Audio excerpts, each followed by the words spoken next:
All right, ladies, welcome, welcome. We are here, we are here.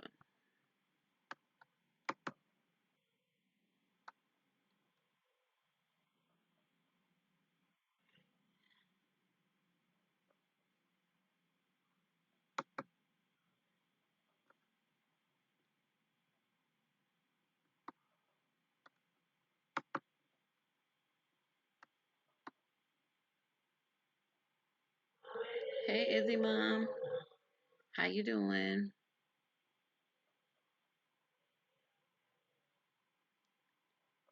Hey, Kay and Joy. Hey, Misha. Oh my gosh, as the people start to roll in. I am so sorry. Hey, Gator Girl. Hey, Jennifer Brock and Yang and Membrane. Hey. Um, I'm so sorry. I've been so delayed in my videos. Um, it's crazy, crazy, crazy. Hey, Tansy Taylor. Is that a new name?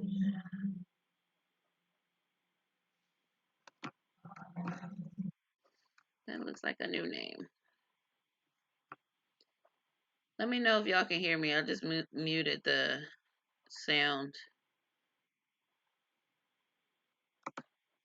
I just want to make sure if y'all can still hear me.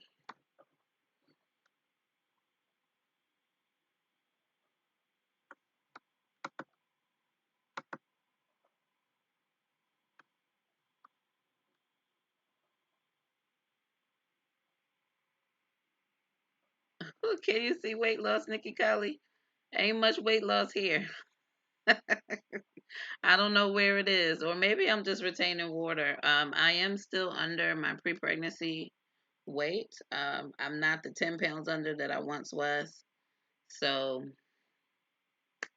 you know, it is what it is. But as long as I can stay under my pre-pregnancy weight, I'm good. I'm good. I'm about maybe 3 pounds under my pre-pregnancy weight. Thank you, ladies. Okay, okay. All right, Tansy Taylor. All right, or Tangerine. Because I'm like, I know the picture. I don't know the name. All right, so we got a few watching.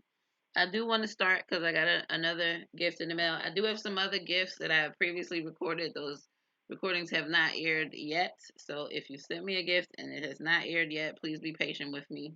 Um, it's just kind of hard to get the editing and stuff done. And Baby G was sleeping. He looks like he's about to wake up, so I might have to go get him. But I got a gift from a friend of mine, and I'm just gonna call her Barbara.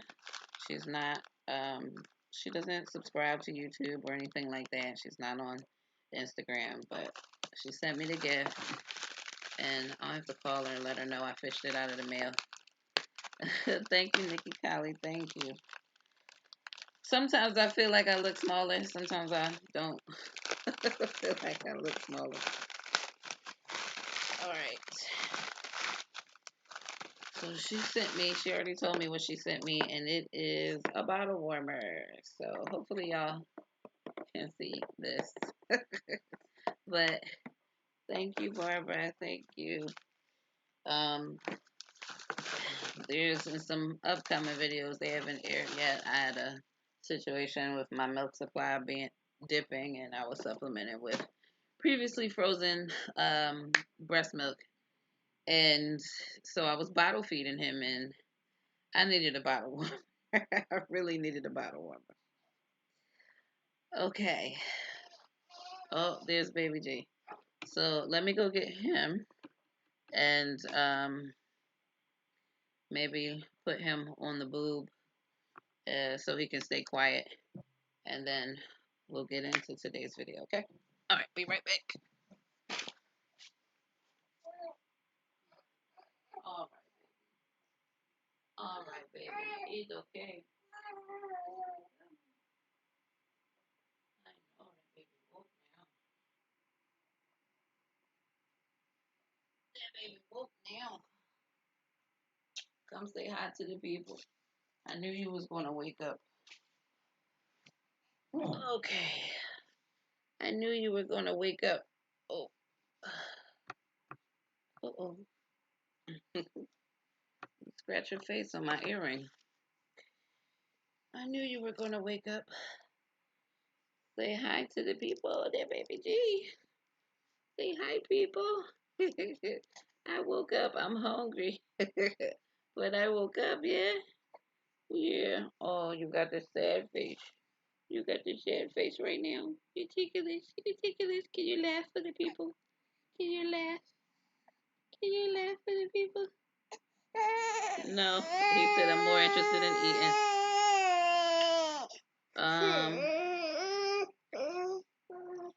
Okay, Christoph. We don't need anyone drunk in here. So as long as you stay respectful, you can stay in, okay? All right. So as you can see, he's planking right now because he's angling for the boob. That's him pushing back.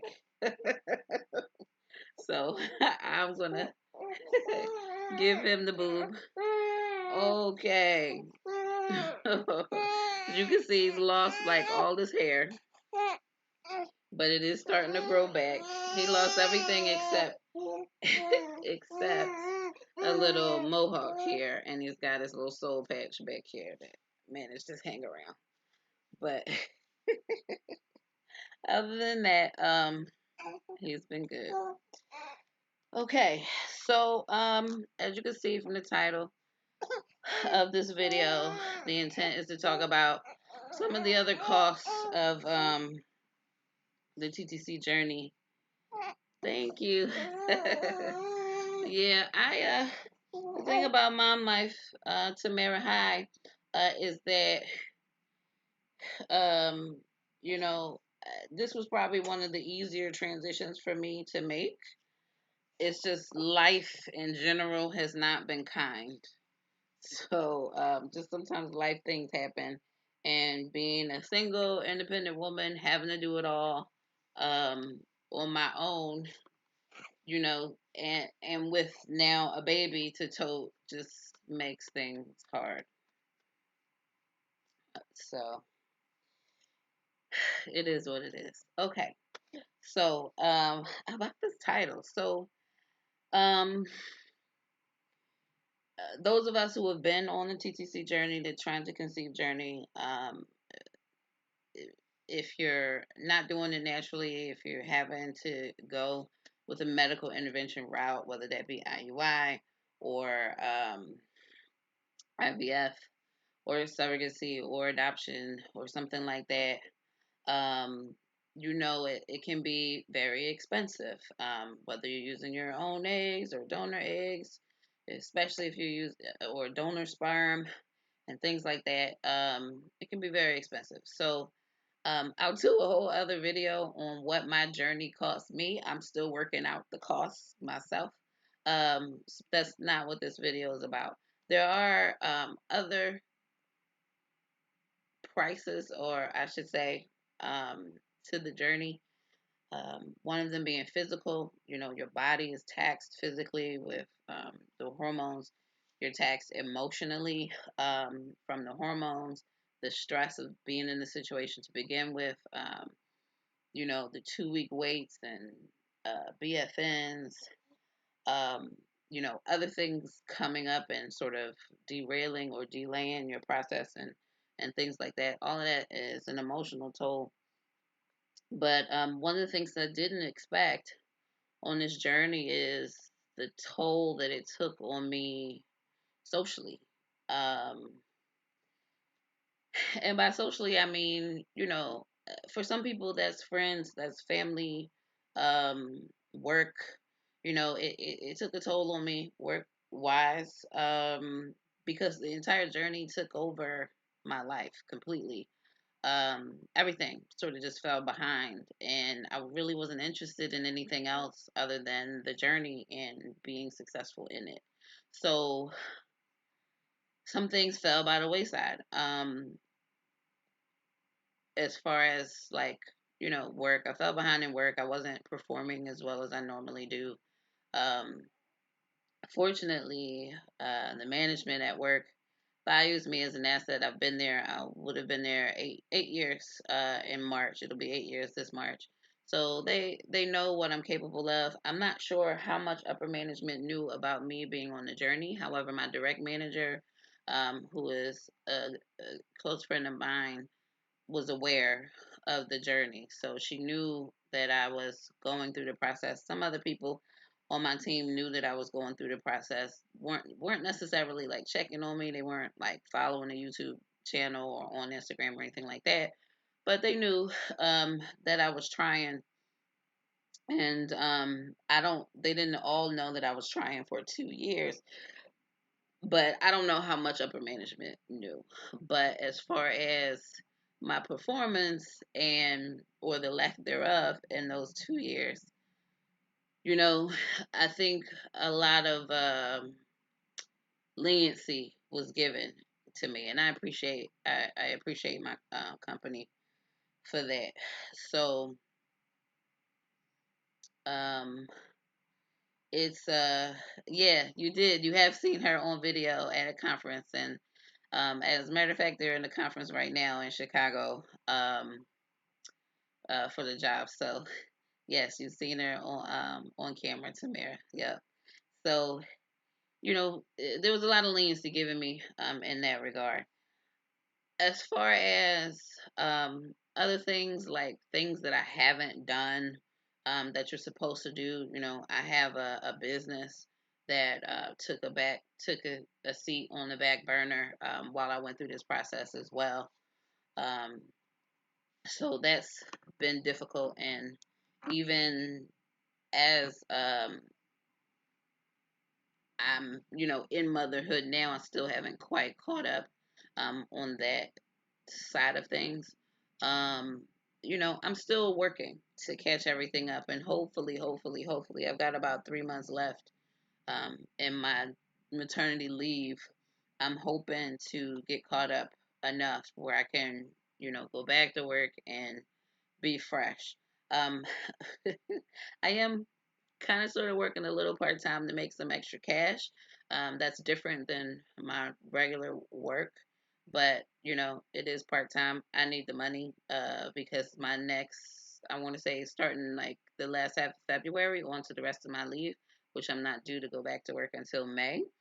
Um, I'm going to be unpaid. So I have been trying to put money away for that time, but a lot of unforeseen life things have happened that unfortunately have cost money. And so I've had to use that money for that time. So I've been struggling to figure out how I was going to make this unpaid time work at this point. So I'm grateful to the people that I have around me who believe in me and are able to, and grateful to God as well for these blessings to happen for me. So the other part of the social aspect is your friends. I mean, there are people who are in my life prior to me being a YouTuber or being on Instagram who knew that I was going through this journey, and I hoped that the people that I told who I felt were very close to me would be supportive. And to be honest, the fact that I was going on this journey to become a single mom by choice, um, I didn't meet a single naysayer in my previous life. I think being older and independently established, no one questioned me wanting to be a mom. Everybody said the same thing, you'll be a great mom and all of that good stuff. I just didn't expect super close friendships to be lost in the situation. And right now, I feel like I've been trying to hold on to it for the longest time. And unfortunately, I think right now I can firmly call it a loss. So, my point in this video in addition to everything that I have just said, is to purge this situation. I've been hinting at it in my videos. I've not been giving any details in a sense of protecting this individual or trying to protect the friendship that I thought we had. Unfortunately, I'm making the realization it's just not the friendship that I thought we had. So I'm here to purge it all with detail. No names. There's no need in me even mentioning her name. Um, that's not necessary. I am not here to bash her.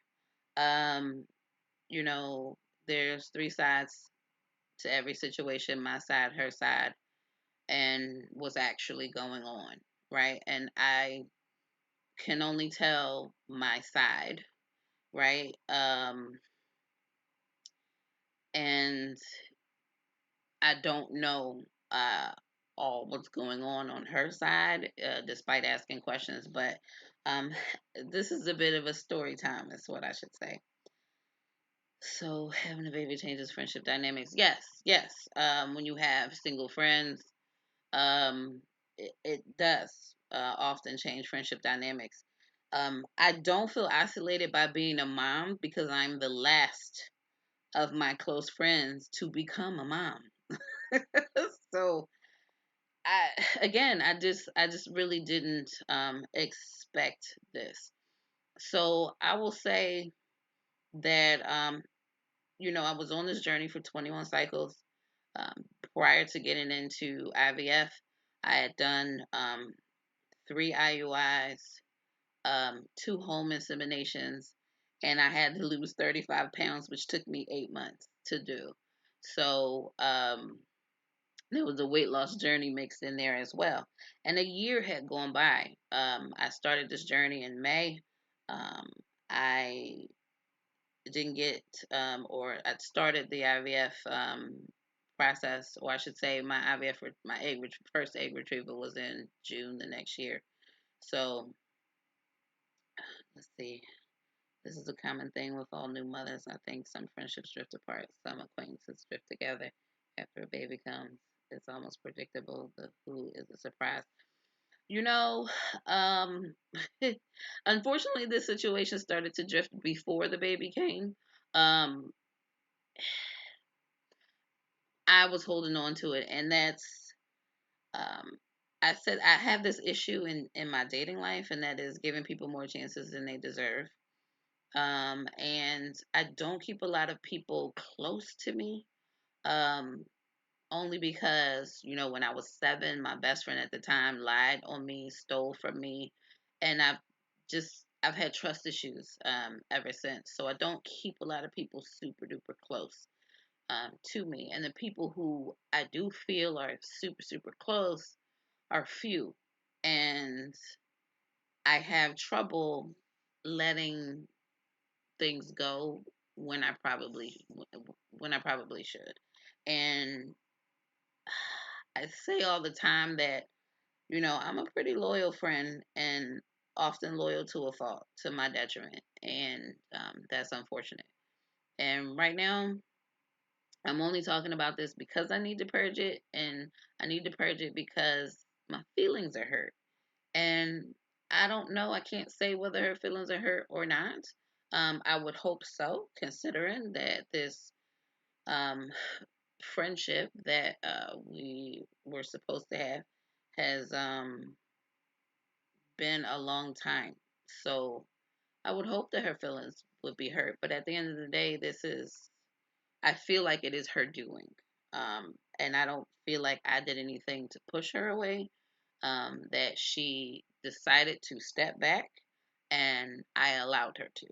Um, that's all I've done to help sort of push this friendship apart. So, where to start? Okay, so I've given hints and details. I said I have a BFF who we've known each other since the 6th grade, and she lives in Philadelphia. That's where I'm born and raised.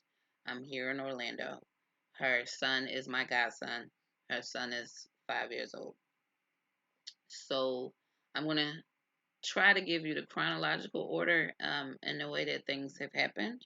So when I decided to start this journey, it was right after my sister passed away.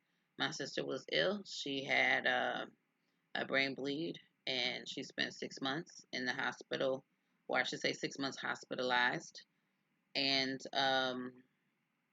before she passed away. And then I spent another 4 months or so. Um, well, not even 4 months, more like five or almost 6 months, a little less than 6 months. Sort of getting her daughter, who was 20 at the time that she passed away, situated in her sort of new life of living on her own without her mom. So, uh, this friend, um, since my sister lived in New Jersey, in southern New Jersey, that's pretty close to Philadelphia. So, I was in contact with this friend. This particular friend, we would talk on the phone almost every day. Now, I will say this, as far as talking on the phone almost every day, she's mostly calling me. I am I'm one of those kind of people where I can talk to you. We get on the phone, I can talk, we can talk for hours. You guys know me on here. I'm a talker. It is what it is. As far as making phone calls, I'm extremely horrible at that. I can admit that. I'm extremely horrible at making phone calls or initiating phone calls. So she would call me every day. My life is busy. Her life is busy. She would call me every day. We would talk. Sometimes I would call her, but most of the time she would be calling me. I will give her that credit. And she's said that over the years. We probably would never talk if we left things up to you. Yeah, that's probably true, you know. Um, so, you know, is what it is. So, uh, she was very instrumental in trying to keep me focused. We spent a lot of time on the phone, especially since I was in the Philadelphia area. I spent 90% of my time that year with my sister and her daughter in southern New Jersey, so away from my home here in Florida. So things were close, and she sent her condolences. She sent um, flowers. She was trying to, take my mind off of things, invited me to parties, just to kind of get me out of the house, and things like that. So, appreciative, very appreciative of all of that. So when I started this journey, and she was obviously well aware because we were the most in contact with each other, um, she seemed to be very happy, and very supportive, and determined herself to want to be the godmother of whatever child or children were to come out of the process. I will say that I'm her son's godmother, but I mean I didn't grow. I was raised Jehovah's Witness. We don't really do the godparent thing.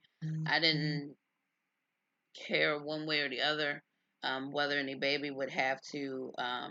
No problems, Tamara. You can catch the recording. Thank you, thank you. Um, I didn't have any qualms one way or the other about having a godparent for whatever child came out of the situation. So, but she wanted to be the godparent. Okay, fine. I didn't have any issues with that. So, um, that was kind of sort of understood. I never really verbally said, okay, yeah, you'll be the godparent. I guess it was just kind of understood. Like I said, I didn't have any qualms one way or the other about the child having a godparent at all. It's not like there was going to be a ceremony or anything like that for her to attend. So anyway, because there was no ceremony for me to attend, it was just kind of like, I want you to be the godmom. Okay, sure. So I'm the godmom. All right. So we go through the process. Everything seems to be fine. As I'm going through the process, I am documenting on YouTube. Yes. All right. I'm sorry to be. I got the babies here. He's done eating. So yes. So Wolf girls, thank you, thank you. This necklace was a gift from my niece. I think she got it for my birthday. I don't know. It took her so long to bring it to me. I'm not exactly sure what occasion she purchased it for, but this was a gift from my niece. Oh, or is that my niece? Wolf girls. Can never tell with these names because she's supposed to be on this stream. So anyway, she seemed to be fine, and everything was everything. And then a year goes by with me trying. Now I will say that she had mentioned to me a few times that she was interested in having another child. Um, okay. And I don't want to get too much into any like medical situation or whatever. I don't know very much about I know a little things. I'm not going to get into details about that, but she mentioned that she wanted to have a second child. Whether she was actively trying, I don't know. I think maybe, if I recall correctly, she may have mentioned one time where she said, you know, that well, I think she wasn't trying but wasn't preventing, but it wasn't happening. So anyway, she was looking into that, and so as someone who was going through the journey myself, um, okay, with girls. Oh, all right, yeah. So okay, Niecy Pooh, you could have just said I liked your necklace, not my bestie. Everyone. That's my niece who I'm always fussing about. She's been on video as well. Say hello. Um, so yeah, so I just this is kind of important to the story, which is why I'm mentioning it. It's not my intention to put all her business out there. Like I said, I'm not here to bash her or anything like that. So um that's just sort of one element. So a year goes by. I'm trying unsuccessfully. Pretty much I've had five unsuccessful attempts at getting pregnant. So finally, I get the clearance to go through IVF. Um, I'm going through it alone. I went through this process as a single mom by choice. There's nobody here who can help me with my injections. I gave myself every single one. Um, and then it's finally time for the egg retrieval. Now, the egg retrieval happened to be 2 days before her birthday. Um, I remind you, we've been friends since the sixth grade. Well, we've known each other since sixth grade, and so we're about the same age. Okay, we are not little kids, and I'm saying this as a preface because my retrieval was 2 days before her birthday, and I got my fertilization report the day of her birthday. So I'm excited about my fertilization report. And I'm going to say that in this journey, the people who knew about it in my previous life, I was giving them updates via text message. Again, I was making updates via YouTube here, but no one from my previous life has been watching my YouTube videos consistently, if at all. So I wasn't counting on them to watch the videos. That was never a requirement of them, being my friend or family or being supportive of my journey. So just when something really big happened, I would send out text messages to those who knew I was going through the journey. So I woke up, or I should say, I was awakened that morning, the morning of her birthday, to to a call from my doctor who was giving me my fertilization report from the embryo, from the egg retrieval. So for those who are unfamiliar with IVF, the fertilization report is essentially a report of how many of the eggs that were mature that they retrieved at that procedure um, were actually fertilized successfully by the sperm. Okay. Now, this procedure of egg retrieval requires general anesthesia, and they use a needle, a very long needle, and they go through your hoo ha to basically poke your ovaries to uh, sort of suck out the fluid in your follicles that have been stimulated during that cycle. And within that fluid would be your eggs, mature or not. And so the day of the procedure, you're told how many eggs they managed to get. However, you don't know how many are mature out of what they got. And it takes 24 hours after they introduce sperm with the egg to determine successful fertilization. So there's a bit of a middleman there because I was not getting my information directly from the embryologist who does the procedure. I was getting my information from my RE. So that's why I got the information on the second day instead of the next day. So that's just a little background there.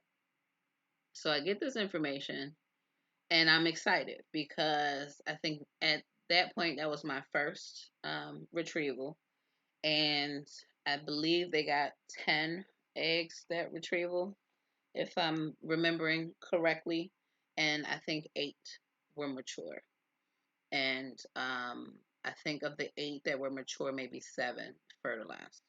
So I'm thinking this is great. I'm happy about this, so I send out my text messages. So the response from her about that was a single word: great. I'll admit I felt that response was lackluster. There, was no additional conversation held. Um, Basically, I got that information sort of first thing in the morning. I work from home. Basically, I went right into work um, after that. So I worked all day. I didn't hear from her. She didn't hear from me. It was a busy day at work. And I just went about life. Well, the next morning I woke up and I realized the date. And I said, oh, shoot, her birthday was yesterday. She's going to be mad. But let me acknowledge that I didn't acknowledge her birthday, especially because I did talk to her. But I didn't wish her a happy birthday. And I said, she's probably mad, but I'm going to, you know, Deanne Raver, hopefully I'm saying that correct. Yes, my child is biracial. So he's also Dominican. So um, I I sent her a Bitmoji. I don't know if you're familiar with Bitmoji, but there's like these little cartoon avatars of yourself. I sent her a Bitmoji saying happy belated birthday, and at like 7:30 in the morning the next morning, and I didn't get a response. So I said, I know she's probably angry. I'll give her space. I mean, we're not 5. I often forget my own birthday. you know, like I said, I didn't grow up. I grew up Jehovah's Witness. I didn't grow up celebrating birthdays. So birthdays are kind of a new-ish thing for me. But I was also going through a lot at the time. I'm coming down from these hormones I had just been on the previous 2 weeks. I've been under general anesthesia just 2 days prior. um and she and I didn't speak about any of that. So it was her birthday, I understand, but again, we're not 5. To me, it didn't seem like it should have been a big deal that I forgot to wish her a happy birthday on a day that I didn't even know what day it was. I didn't realize the date. Had I realized the date, I would have wished her a happy birthday. I just didn't realize it. I'm imperfect. I make mistakes. I can own that. Um, and I can see where she might be upset because I did tell her something about me on her birthday and didn't wish her a happy birthday. But my thing is, I don't make a big deal out of my birthday. I guess she makes a big deal out of hers, whatever you want to call it. But if somebody forgot to wish me happy birthday on my birthday, I'm not going to think they're the ultimate horrible thing on this world. So it's not that big of a deal to me. But perhaps it was a big deal to her, or obviously it was a big deal to her. So she was angry. And I didn't hear from her again for maybe another 3 or 4 days. Eventually, she called me, and we started talking as usual. And I acknowledged her birthday. Granted, it wasn't on her birthday, but I did acknowledge it. I never received a thank you from that. But again, I knew she was mad. It is what it is. I got bigger fish to fry in this journey than whether I was 7.5 hours late wishing somebody a happy birthday. So, when we did finally talk, she we were talking as usual, and then she was asking me what was going on, and I was saying, same old going on, um and she said something like, "So is that why you couldn't wish me a happy birthday on my birthday?" And I said, "Well, to be honest, it's a lot going on right now. I didn't even know what day of the week it is, let alone what day of the month it is." And she said, "Oh, but you can text me about your eggs, but not about my birthday." I'm just like, "Whoa, okay." So to me, I felt like she felt some type of way about my journey with that one remark. And for me, it's not that big of a deal. I'm not gonna X my friendship with her. Um, I'm just, I just said, okay, um, it won't happen again. And by it not happening again is I just won't update her directly about the journey anymore. Apparently that bothers her. I didn't talk to her about that. I didn't mention that to her. It's just something I decided to do. Um, and I let it go. It wasn't, to me, it wasn't worth arguing over. And it was just like, look, I acknowledged your birthday. I said, I acknowledged your birthday. And she said, girl, bye. Okay. Like we're literally arguing over birthdays here. We're 39 years old, well, 38 years old. I To me it seemed really small. But it was something to her, I guess. But over 20 years worth of friendship, I mean, a passes should be given. Passes should be given. We've had years in our friendship where she didn't wish me a happy birthday. It's just this. I'm getting pain over this particular year. I really couldn't understand it. Yes, she has one child, a son. That son is my godson. Z Is it D and Rev D and Raver? So I so anyway, that was sort of the start. That's where I started to notice this was kind of an issue for her. And like I said, we'll keep it simple. I just won't update you about my journey anymore because I felt like going through IVF that's like the Olympics of trying to conceive. I just had a major event in my life. And you didn't seem to care very much about that. And you're fussing at me because I acknowledged your birthday late. Not that I didn't acknowledge at all, but I acknowledged it late. And you as a nurse didn't even check on me after being under general anesthesia just 2 days prior. So if I had to compare one to the other, in my world, her birthday means less than my ex, right? But in her world, her birthday means more than my ex. So we're kind of at an impasse there. So I didn't want to argue the point. I was just like, all right, but I didn't feel like she needed to make the statement that she made. And so since she appeared to have an issue with the fact that I was updating her without regard to what I was going through at the time. If you look at it all in context, I was going through a lot, and I was going through a lot alone, and that didn't seem to. I didn't get any credit for that. I didn't get any credit. So, um, Deandra VR. Okay, okay. Thank you. That helped me a lot. Thank you, Deandra. Um, so I just, I mean, maybe I don't want to call in. I don't want to make any clinical, diagnosis on anybody.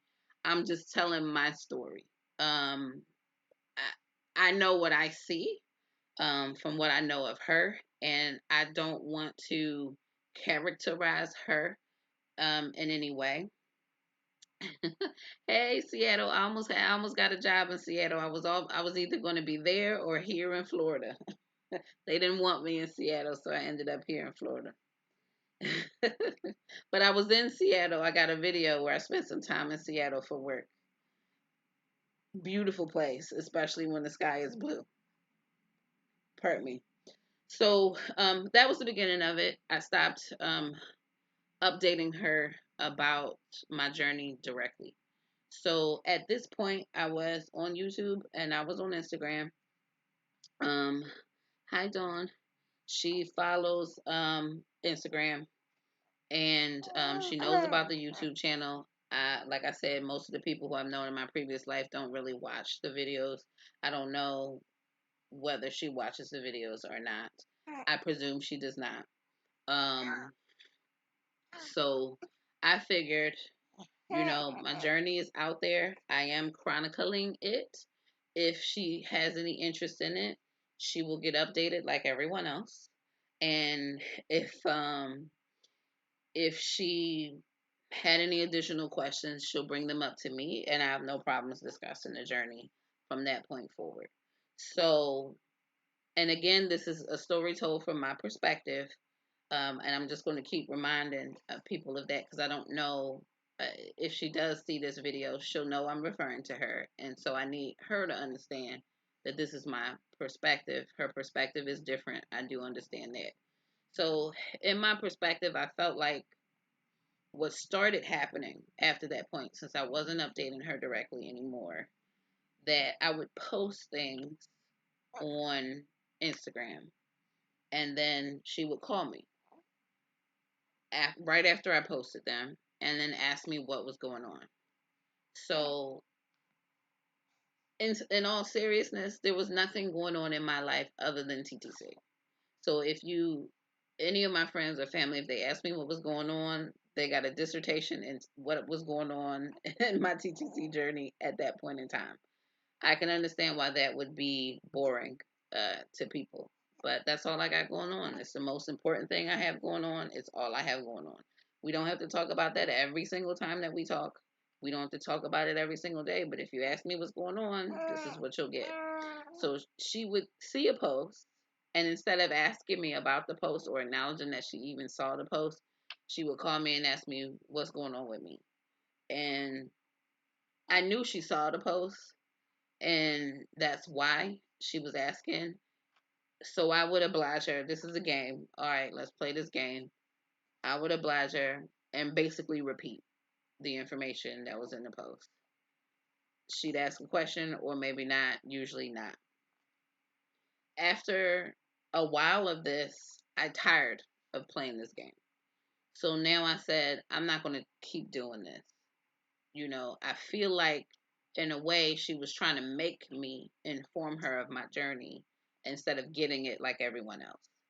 So I tired of that and said, unless she asked me specifically, if she's going to act like she didn't see the post, I'm going to act like I didn't post it. And this was my perspective. So after a while, we had no talk about my journey at all. We would talk, not as often, but we were still talking. She would tell me about her day, you know, tell me about, whatever the latest drama, whatever she wanted to talk about. That's what we were talking about. I didn't have anything else to talk about except my journey. I want to feel normal. I prefer not to discuss it all the time. Yeah, Red Vixen. It's not that. Again, like I said, these. She's someone I've known for a very long time. Again, we are BFFs, right? The difference is I don't. I mean, who was I going to talk to it about? I was, a year into YouTube and Instagram, and to be honest, I met a lot of great people, made a lot of great connections through these communities. But it's kind of like, I've said I don't have the best relationship with my mom, but there are other people in my life who are like mother figures, but you still long for that relationship with your mom. So for me, it's like I wanted someone in my life prior to be interested in this. Um, and unfortunately, the person who I thought would be my ride or die through this passed away right before I started. So I had a void, and I was hoping somebody would fill it. Maybe not to the extent that my sister would have been in this role, but I hope somebody would have been along the ride with me, and on this roller coaster that we call TTC. And I hope somebody, and I was talking to her every day. So I thought maybe that would be her. And the disappointment in it is it turned out not to be her because, she wasn't interested, you know, or it seemed, I'm going to say, it seemed to me that she wasn't interested in the journey. And, you know, once she realized that I stopped bringing up my journey before she asked specifically about it, she started then asking about the journey. Well, what's going on with this? And I would start talking, and in all honesty, within 30 seconds of me talking, I would hear her playing videos from social media because I can hear the audio of the video. So at that point, I would then stop talking, and she would be so into the video that she didn't realize that I stopped talking. And some minutes would go by, and I'm just sitting on the phone quietly, waiting for her to regain the attention. And when she would give me the attention, hey, Lady Leo, hey sis. So when she would come back from the video, I guess she figured I was done responding to her question, and she'd move on to a more interesting topic to her. So that's pretty much how our conversation started to go. So I'm just like, what is the point in this? And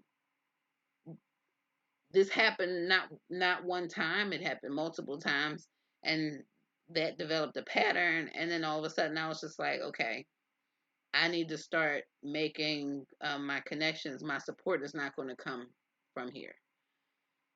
I have to find my support elsewhere, and I found that support in this community on YouTube, on Instagram, in Facebook groups. Because it just wasn't coming where I wanted it to come from, and I had to eat that. It's like I want to have a great relationship with my mom, but over the years, it's just not happening. So I gotta eat that. It's just not happening. I gotta move on and do something else. So that's essentially where I went with it. Was I excluding her from my journey? I didn't feel like I was. I just felt like there wasn't a whole lot of interest in it. So it didn't make sense for me to bring it up as a topic of conversation anymore. If if she was interested in what I had going on, she could ask the question, and then we could have a conversation about it until she didn't want to talk about it anymore. And then we could move on. You know, I do have other really close friends who I did not talk to every day. We didn't talk very often, but I don't. Some people gauge the quality of friendship by how often you talk, how often you speak on the phone. I don't do that. If we're really really good friends, Nikki Kali, I don't know. I don't want to call it jealousy. I really don't know what it is. I really don't. Um, Maybe if I had to say jealousy of anything, maybe jealousy of me bonding with other people. like that friendship jealousy, not the journey jealousy. If I had to put the label of jealousy on anything, maybe the jealousy was me making connections with other people and getting close to them, and maybe her feeling like she was being replaced. That's the only thing I'm willing to put the label of jealousy on. So, it became what it became. So, got through my first egg retrieval. Instead of going into a transfer, I ended up doing a second egg retrieval. So that was June, then July, and then my first transfer was not until November. Now, in November, I also had my 20-year high school reunion, and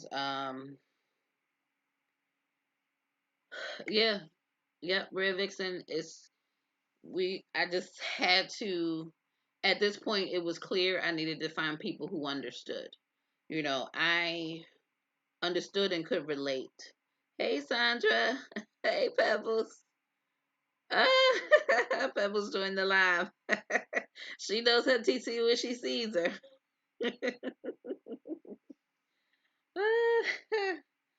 Yeah, he giving everybody shade. I think he teasing y'all. You see these hands in his mouth. I think he teasing. So, anyway, let me see. I can move the camera down a little bit. So, November was my first transfer, and if you've been following my journey, you know that transfer was not successful.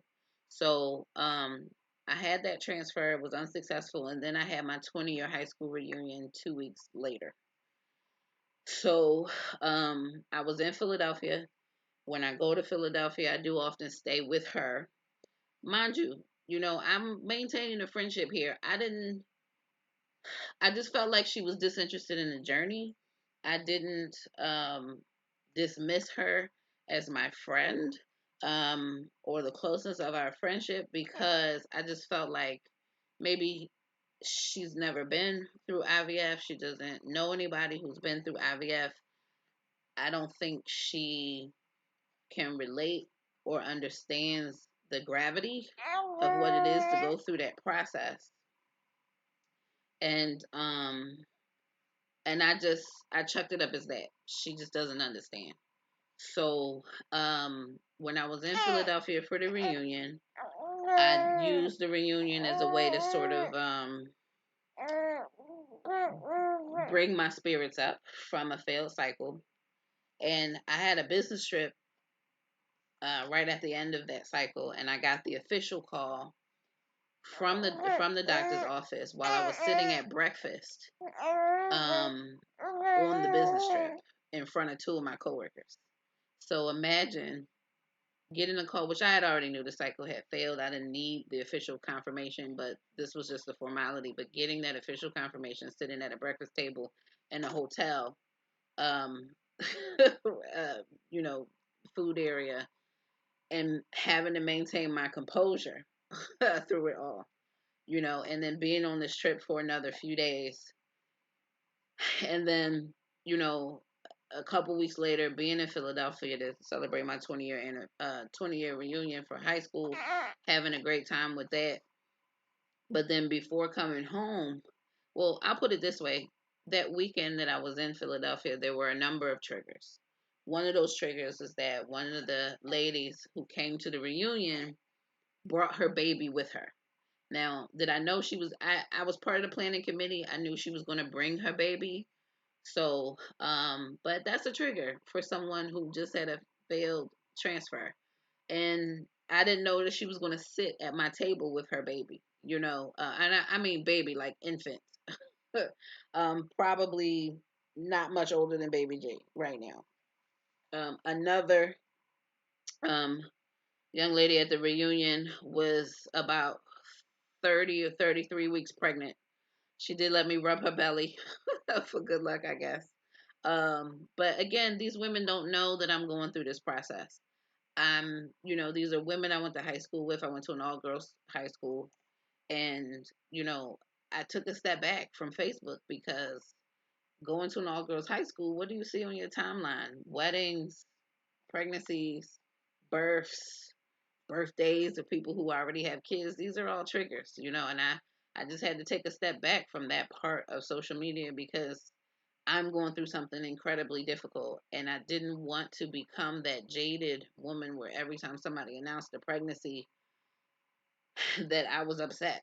I knew that happened to women, and I didn't want that to happen to me, and I started to feel it coming on after a year and a half, you know, and having had a failed cycle after going through so much, it was hard. And as much as I wanted a girl, that embryo was my chance at a girl. I only had two embryos, and I took it a lot harder than I thought I would. So that was the first trigger. So that the reunion was on what, Saturday, and so we got a pregnant woman and a baby at the reunion, and then the very next day, this friend asked me to help her make a diaper cake for a baby shower that she was going to. You know, in the moment, I was not triggered. Fortunately, I was not triggered by the events at the reunion. I was not triggered by her asking me to help her, create this diaper cake. To go with her to the craft store to buy the supplies. And to actually sit there and roll the diapers and put the rubber bands on and build it and decorate it with her. Um, in hindsight, it's like, man, that was a really insensitive thing for her to ask me to do. But again, I can't chalk that up to anything other than she just doesn't understand the gravity of that kind of thing. And I didn't find it as a trigger. I actually felt it quite comforting. I enjoyed it, actually. I'm a creative. I like doing that kind of stuff. And it was fun for me. I did have another trigger the very next day from someone else. I'm not going to mention what that trigger is because it's extremely personal to that person. But, incredibly, all the opportunity to be triggered that particular weekend. And she was part of that. She wasn't the only one, but she was part of that. Fortunately, I was not triggered, but looking back on it, it's like that was kind of insensitive. Maybe she just didn't think about it. So that was that. So as time went on, she and I kind of started to lose the conversations. The phone calls were started to become very few and far between, almost non-existent. And if they did happen, they were incredibly short. So, mainly because, in reality, the conversation was about things I didn't really care about. When you're talking about the latest celebrity drama, that doesn't mean anything in my life right now. So that those kind of things don't interest me. They interest her, and I sat there and listened for as long as she had the hot air to talk about it. But it really was no interest to me. And since the thing that was of the most interest, she didn't seem to be interested in, I didn't see a whole lot of reason to make phone calls to her if I was going to make phone calls. So if we were going to talk, I guess she was going to call me. It is what it is. You can call me a bad friend for not like reaching out every now and again, but in my mind, that's no different than how I was. What changed was that she stopped calling me as often, and I didn't place any negativity on it because the phone works both ways. I wasn't calling her. She wasn't calling me, so we weren't talking. But again, like I said, I don't place value on how often we talk. I don't value the friendship based on that. So to me, it wasn't that big of a deal. But maybe it was a big deal to her. Everybody values friendship differently. So that was November. February, I had the transfer of baby G. So the day of the transfer, um, let me see how this went down because this is when it really started to go downhill. So the day to transfer, these procedure days are really long. The facility where I was having my procedures done is an hour away from my house. So when I go in for a transfer that requires um, a trip to acupuncture prior that morning, then the 1 hour drive, then the procedure, then the 1 hour drive back, then another acupuncture visit that day. It's a very long day. So I this particular day I was posting all day on Instagram. I was updating my stories, and I was coming on my way back from. I mean, if you've been following me for a while, you know on my way back from the transfer, I explained how I had like this sudden bout of like extreme fatigue where I could barely keep my eyes open for this hour drive home, which I was making by myself. Um, and then I had maybe in a couple of hours before I had to go to acupuncture. So I was extremely exhausted, extremely tired. I did go to acupuncture. Acupuncture also, relaxes you so and can make you even more sleepy. And because I was so tired coming out of acupuncture, I decided not to drive home right away. So since I didn't drive home right away, I was making Instagram stories and I was in the middle of posting them. In the middle of posting them, I get a phone call from her, and she called me and immediately started fussing at me because we had not been talking. And as a matter of fact, this was like February. I think she felt like we didn't talk the entire month of January. I did a little research because I couldn't call it either. Turned out we did talk once in January, in early January. That was the last time we talked.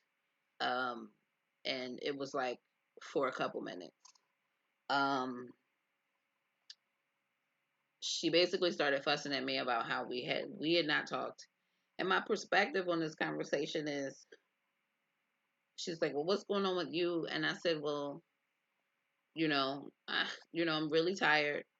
I know she's been seeing the post on Instagram. This is why she's calling me. And hey, Mrs. Living in Hope." And she called me. She didn't acknowledge the fact that I had a transfer that day. And I that was the first thing I noticed. She just immediately started fussing at me. And then I was telling her I hadn't really been talking to anybody. I hadn't been feeling great. You can go back and you can look at the videos. I wasn't really excited about the transfer. I couldn't get excited about the transfer. Hey, baby G, Mrs. Living in Hope said, "Hey, hey, back." So, I was depressed, and so I'm telling her, I said, "Well, I haven't been feeling great. Some might call it depression." And then she's like, "Oh, well, Tamika, that's really serious. And, it's not like I live down there, I can come knock on the door and check on you. And I'm not always on social media to make sure that you're okay. And, this is that and the other." And she's like, "Well, you don't call me." And I said, "Well, I really haven't been calling anybody." And she's like, "Well, I'm not talking about everybody else. I'm talking about me." And my reaction, which I didn't say to her out loud, was, "Well, maybe that's the problem. Today of all days, you call me to talk about you." I just there sometimes I got to take some time, for me. But I didn't say this to her. I didn't want to have an argument about it. I was too tired. Um, at this point, I figured since I'm on the phone, I can't post anymore. I might as well drive home. It's a short drive home. So I'm driving home and we're having this conversation. And she's basically fussing at me for not talking to her over the past month or so. And then, she's pretty much just going on and on and on. And then she makes this remark where she says, "Well, you say you're depressed, but what you're doing right now is not going to make you happy because being a mom is really hard. But if anything, it's going to make it worse because being a mom is really hard." And I'm just like, "Whoa, wait, what?" So in my mind, I'm just like, well, I wasn't depressed when I started this journey. That's number one. Number two, I never said I was trying to have a baby to make myself happy. I was already happy. I just wanted to be a mom who was happy. You know, where is this coming from? Um, and at this point, it's just like, okay, it's not going to benefit either one of us for me to say anything else. So I just let her talk. I let the situation go, and she said she was going to go and call me back later. I said, okay, fine. At that point, I just wanted to be off the phone. And so we got off the phone. She didn't call me back later. I didn't call her. Um, and that was that. I went home and went to bed. So I that again, I'm just like, she really doesn't get the gravity of this situation, of how hard it is to be on this journey, of what it is to be going through IVF, or to be doing any of this alone. She just really doesn't get it. And yes, this is my friend, Mrs. Living in Hope. It's story time today. And I'm just like, I I can't chalk this up to anything other than she just doesn't get it. She just doesn't get it. And anything that I'm going to say right now is going to be out of anger, and it's not going to benefit either of us. So it just makes sense for me to just not say nothing. So I didn't. I didn't tell her how much it hurt my feelings, how disrespected I felt by it. That hurt. That hurt a lot. And I don't think she meant any malice. I never believed she meant any malice. I just felt like she didn't know better. But it didn't make it hurt any less. So this is now like the second thing that she said that was kind of like digging at this journey that I thought she was supportive of. So I let that go. 4 days later, I get my BFP. I'm mad at her. Oh no, wait. Let me not go 4 days later. I need to back up. 2 days later, she calls me. Okay, mind you, like I said, in that whole conversation, she not once acknowledged that I had an embryo transfer that day. 2 days later, okay, bug. 2 days later, she calls me, and there's some initial banter, and then she goes, "Well, I got some. I was in the middle of something," and she said, "Well, let me know when you're finished doing that, because I want to ask you some questions." And I'm like, "Oh, okay." So we get into the questions. Hi, John Mark Miller. How are you? And she says, "So you're post transfer, right?" And I'm just thinking, oh, now you want to acknowledge that I had a transfer 2 days ago. Okay. So I'm like, yeah, I'm post transfer. She said, well, I have some questions about secondary infertility. Now, in all the conversations that we've had, like I said earlier, she was interested in having another child. She never once used the term secondary infertility with me. This is not a term I've ever used with her. So it's clear she got this from someone medical, right? And so she says, how much do you think is God versus science? How much do you think you've spent on your journey thus far? And how much do you think weight is a factor? These were her three questions. And I have never shied away from sharing the information that I've gathered in this journey. I'm more than happy to disseminate that to um, anyone. Um, Sorry about that, John Mark. I don't know what to tell you about your subscribers. Just continue to be authentically you. The subscribers will come. Don't even worry about it. So I didn't I didn't I answered the questions. I answered the questions for her. And it just seemed like after I answered the question, she was done with the conversation. Didn't care about my process, my journey. These were all for her. And in hindsight, after the conversation, I felt like maybe I was being used as like an encyclopedia. Like, instead of just Googling herself, it was just easier to just ask Tamika. She's going through it. I'll just ask Tamika. She'll tell me. And I've had this discussion with some friends personally, and they were like, I wouldn't have answered the questions. She hasn't been supportive, of the journey. She was just disrespectful the 2 days prior. I wouldn't have answered the questions at all. And again, like I said, I was justifying her behavior as she just doesn't get it. She just doesn't get it. So I found that interesting that all of a sudden she was interested in my journey when it had something to do with her.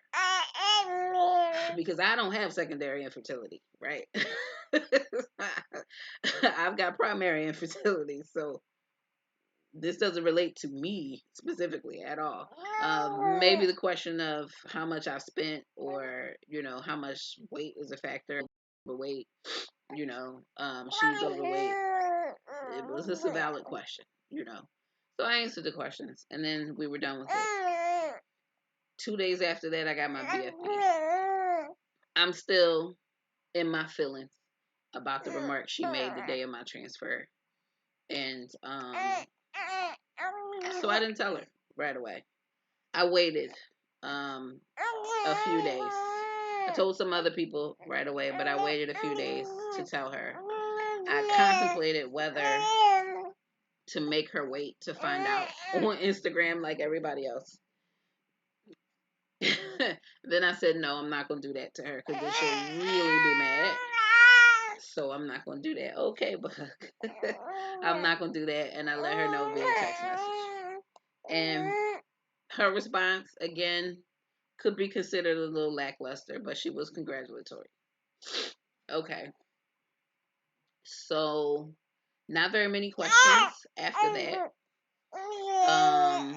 Not a whole lot of talk or conversations after that.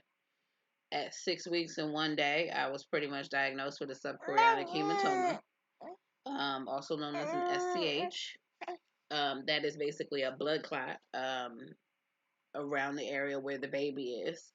I was told my pregnancy had a 50% chance of making it. And I ended up being on bed rest for 4 weeks while it resolved.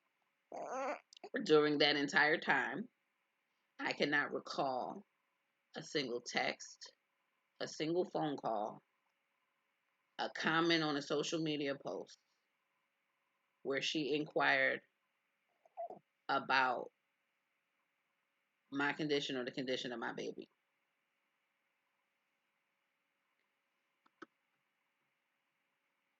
So,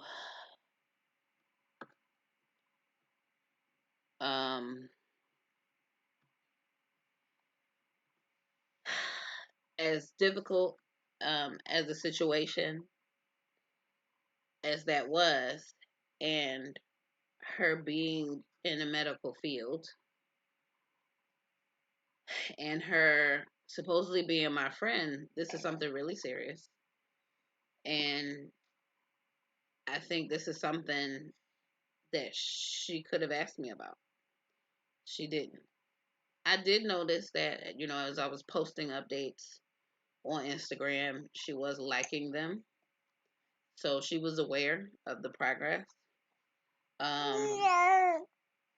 But I mean, she may have said something. I just honestly cannot recall one instance. I can't recall it. If she told me today that she did say something, I'd say okay. But I honestly don't remember her saying anything about that situation. In regards to the gender reveal, hey Dimple 74. In regards to the gender, well, I'll put it this way: the only thing I really recall her really mentioning with okay, what are you unhappy about? Come on, maybe you need to burp because you're really fussing right now. The one thing that she was adamant about is that she wanted a gender reveal. And I'm just, well, she was bringing her boyfriend at the time and her son, my godson. They were coming down here to visit, and she wanted me to do a gender reveal for her. And to be quite honest, this was about, I was about 9 weeks pregnant. As a matter of fact, they flew in the night before the tree fell on my house. So if you've been following my journey, I had a tree fall on my house last year. And they came in the night before the tree fell on the house. But she insisted on the gender reveal. And I'm just thinking the gender reveal is usually for the parents, not for the, supposed godparent, um, or anybody else. And I'm like, can I just tell you the gender, And because I asked her, we did have a conversation about that, and I said, she was like, do you know what it is? And I said, I do know the gender. I said, do you want to know, or do you want to find out as a surprise? And she says, well, I want to find out as a surprise. And I think this is when she started talking about this whole gender reveal situation. So, to be honest, given everything that's transpired thus far, I don't feel like doing a gender reveal. And I honestly couldn't understand why I was entertaining this. Why am I entertaining this? I feel like I'm appeasing something. I'm doing something I really don't want to do. Because I'm trying to keep peace in the situation. And I don't know. I just, there was also a situation about like with her coming down. We were planning to do stuff. She was coming down. She was going to be staying at a resort. But she was supposed to stay with me the night before. And then she was going to be checking into the resort the next day. They were flying in that night. And I had a conversation with her maybe a week before. And I asked her if they were renting a vehicle while they were going to be down here. Because at the end of the day, I'm not on vacation. She's on vacation. But I did take 2 days off. I took that Thursday and that Friday off. They were coming in Wednesday night. And she got mad at me because I asked if they were renting a vehicle. And I didn't understand why she got mad. I mean, you're not staying with me. So I'm not going to play chauffeur in this city where you're going to be all the way across town from me. Because she mentioned, we were talking about going to the beach. And she said, do you want to go to the beach? Now, she knows the beach is not my thing. I do have fun at the beach when I go. But I've lived here in Florida. It'll be, 15 years this October. And I've been to the beach. I can count the number of times I've been to the beach on one hand. Okay. So, and the beach is like literally an hour and a half away. It's not that far. It's just the beaches is not my thing. I love the water. I love the ocean. I hate the sand. So, but she wanted to go to the beach. Okay, sure. We'll go to the beach. We did that the last time they came down. We had a lot of fun. We can do that again. But in that conversation, I asked her if they were renting a vehicle, and she was like, well, we can't take your car to the beach. Sure, we can take my car to the beach, but you're going to be here for like 4 days, So for me, it's just like, well, how y'all getting around? Because I got stuff I need to do. I had a doctor's appointment to go to on Thursday, and all of that. So, how y'all getting around is my question. So she was just like, oh no, we just gonna Uber it around because we're only gonna be there a couple days. And I'm like, well, you sure about that? Because I mean, that can get pretty expensive. You're only gonna be here a couple days. A rental car would be cheaper than just Ubering around. Um, this it really isn't the city. Depending on, unless you're gonna stay somewhere where you're in kind of in the midst of everything. This isn't the city to be without a vehicle. So I think there was a little bit of something behind that conversation that she never said to me. And I was expecting them to come to my home the night before, that Wednesday. So I was up, at 9 weeks pregnant, cleaning, trying to make things comfortable for them. And I think the day she was, that Wednesday, she said, we're just going to go straight to the hotel. And I said, but I thought you couldn't check into the hotel until the next afternoon. And she never responded back to that. Come to find out, she got another hotel for the night of Wednesday and then was going to check into the resort the next day. And I was just like, okay, but I thought they were staying here. I mean, thanks for telling me you changed your mind about staying here. Because otherwise, I wouldn't have been up all night trying to clean up for y'all.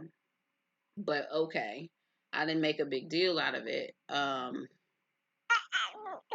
And it was just as well that that worked out because again, the tree fell the next morning. So I was running around Thursday trying to get that dealt with, and they were doing their thing. But even that Thursday, it was kind of like, oh, we're checking out of this hotel, going to the resort. You know, we need to get something to eat.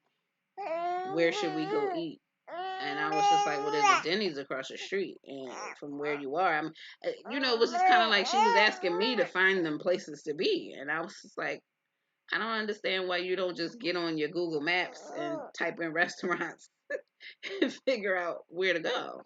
I'm not understanding why I'm doing a search here. But you know, again, I'm going with the flow here, and I'm not making many complaints. What's wrong with you, baby G? What's wrong? What's wrong, baby? Maybe I don't have a toy over here to keep you busy. Yes, yes. Yeah, you see a boob, you want a boob. Yeah, yeah. What's wrong? So I don't know what was going on there. So that was a little odd. And then you know, while I'm trying to get stuff taken care of with the house, you know, she kept calling me. I couldn't take her calls, and it was kind of like when I finally did get around to talking to her, it was kind of like, why you been ducking me? And I'm like, I'm not ducking you. I'm just trying to get my house taken care of. I got a tree laying on my house right now, you know. So, uh, okay, all right. I know he's got a poopy diaper. Okay, uh, let me grab his bag so I can change his diaper, and we'll come back to the story because he's about to blow out of this. I'll be right back, y'all. Oh, come on, Buck.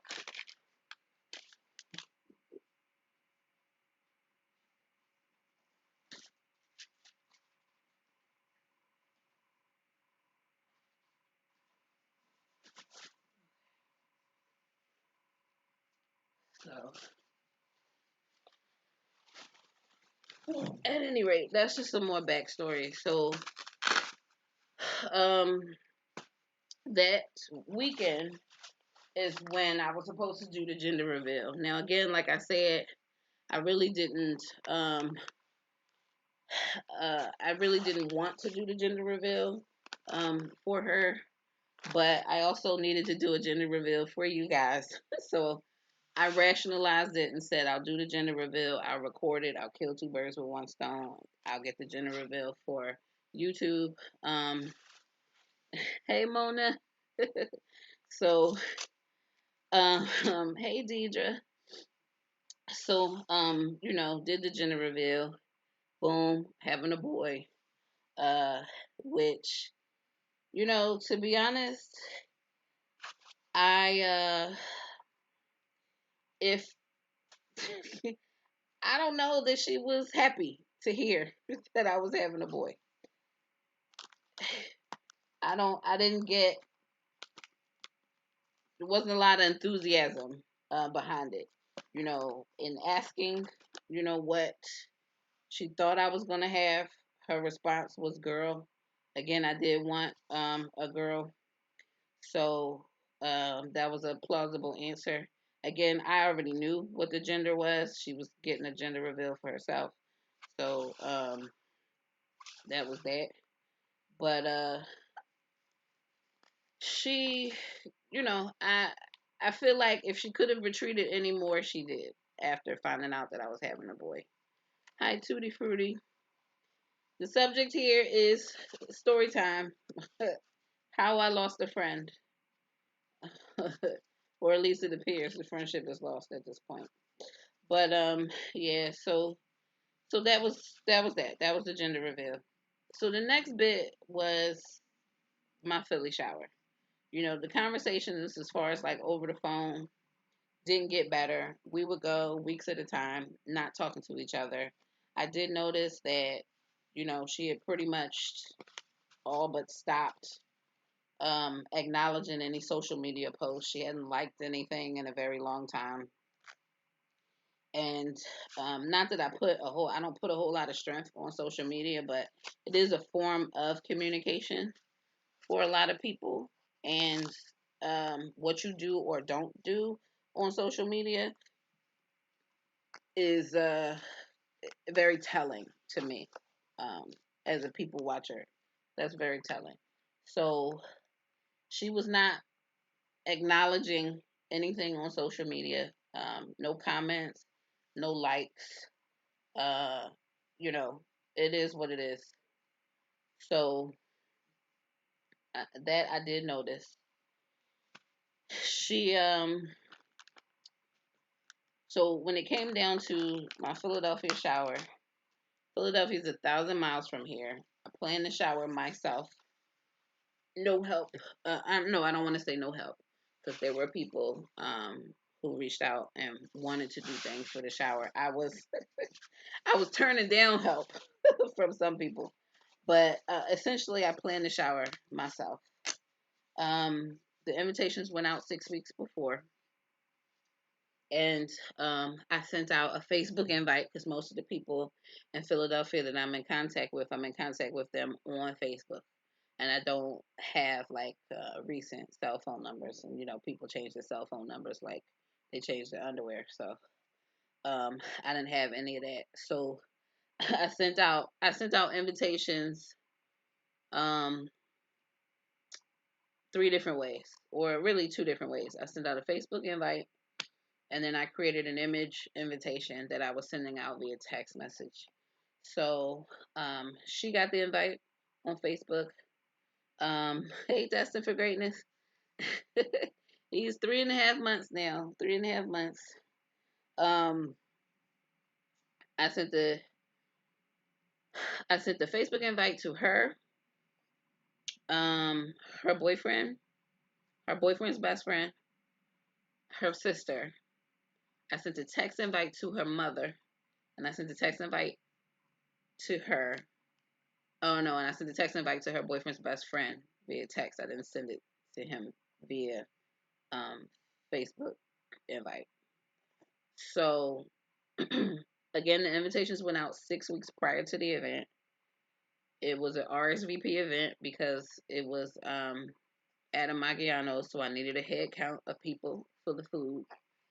And um, there was 4 weeks, 4 weeks to RSVP. That was my deadline. 3 weeks go by, no response from her boyfriend, her boyfriend's best friend, her sister, her mother. No response. Hi, Be Kind, Be Free. Welcome to the party.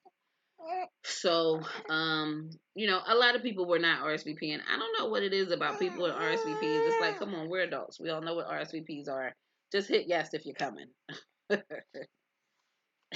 So, I had to chase down a lot of people. So, because of that, I sent out to the Facebook group, I sent out to the Facebook invitees, I sent out a reminder that there was 1 week left to RSVP for the event.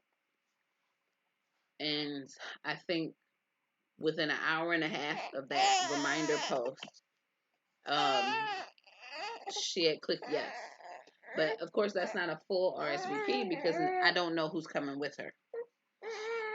So, I think a week later, I was then chasing her down, trying to find out who was coming. I think the next day, her sister said she was coming. And then that's all I heard from. Again, I never heard from her mom. I never heard from her boyfriend directly. I never heard from her boyfriend's best friend. So I'm just like, okay. So, I had already had the place, when I sent out the invitations, I had already booked the Margianos.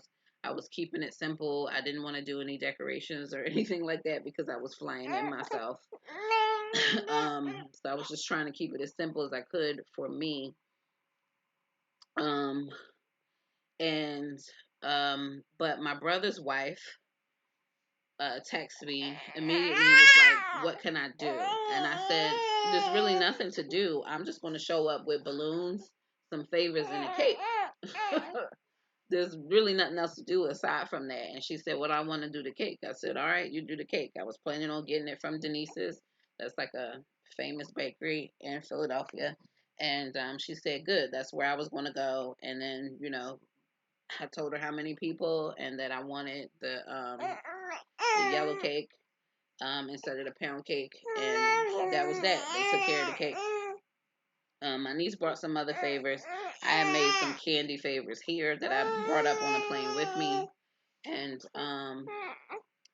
the balloons, uh, I was still going to do.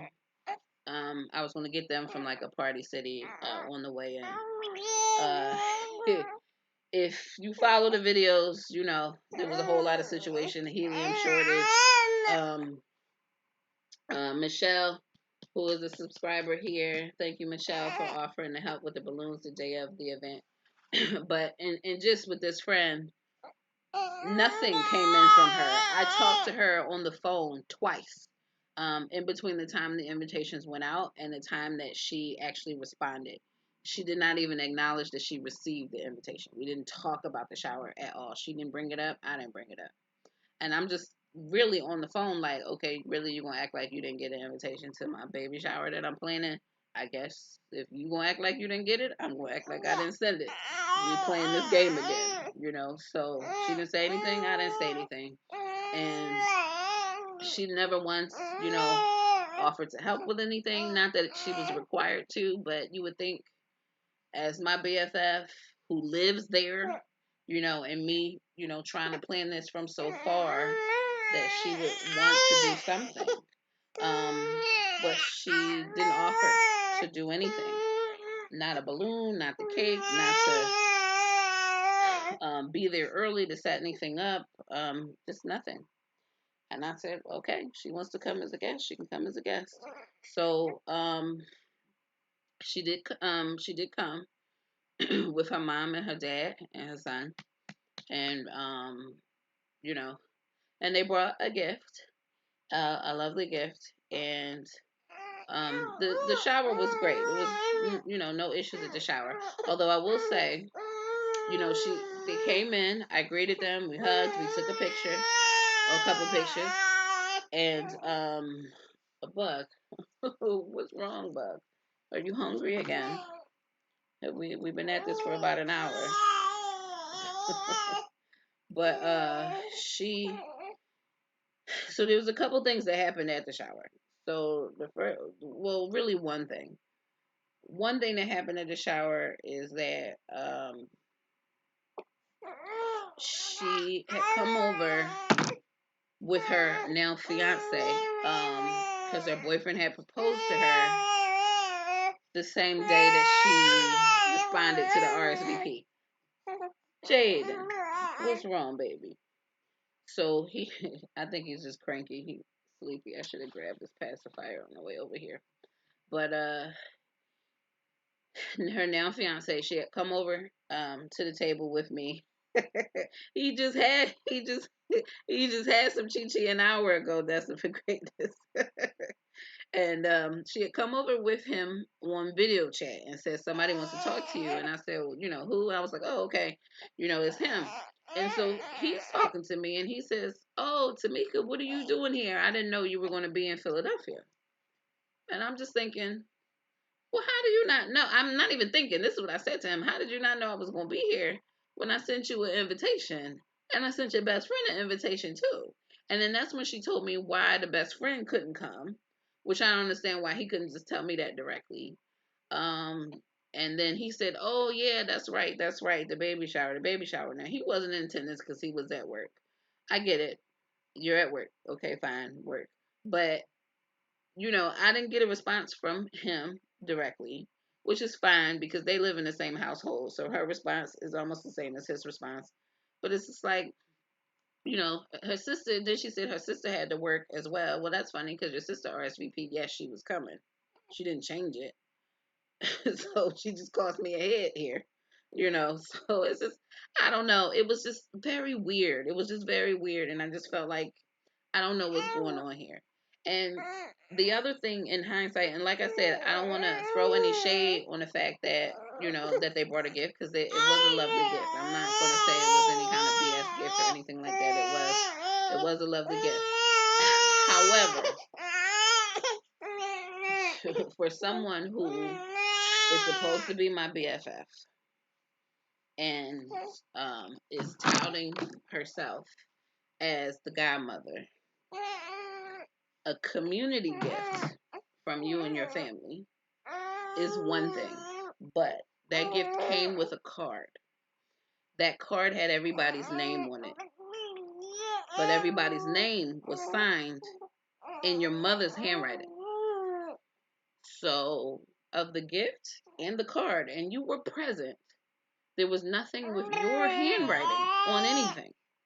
As my BFF and the supposed godmother, right?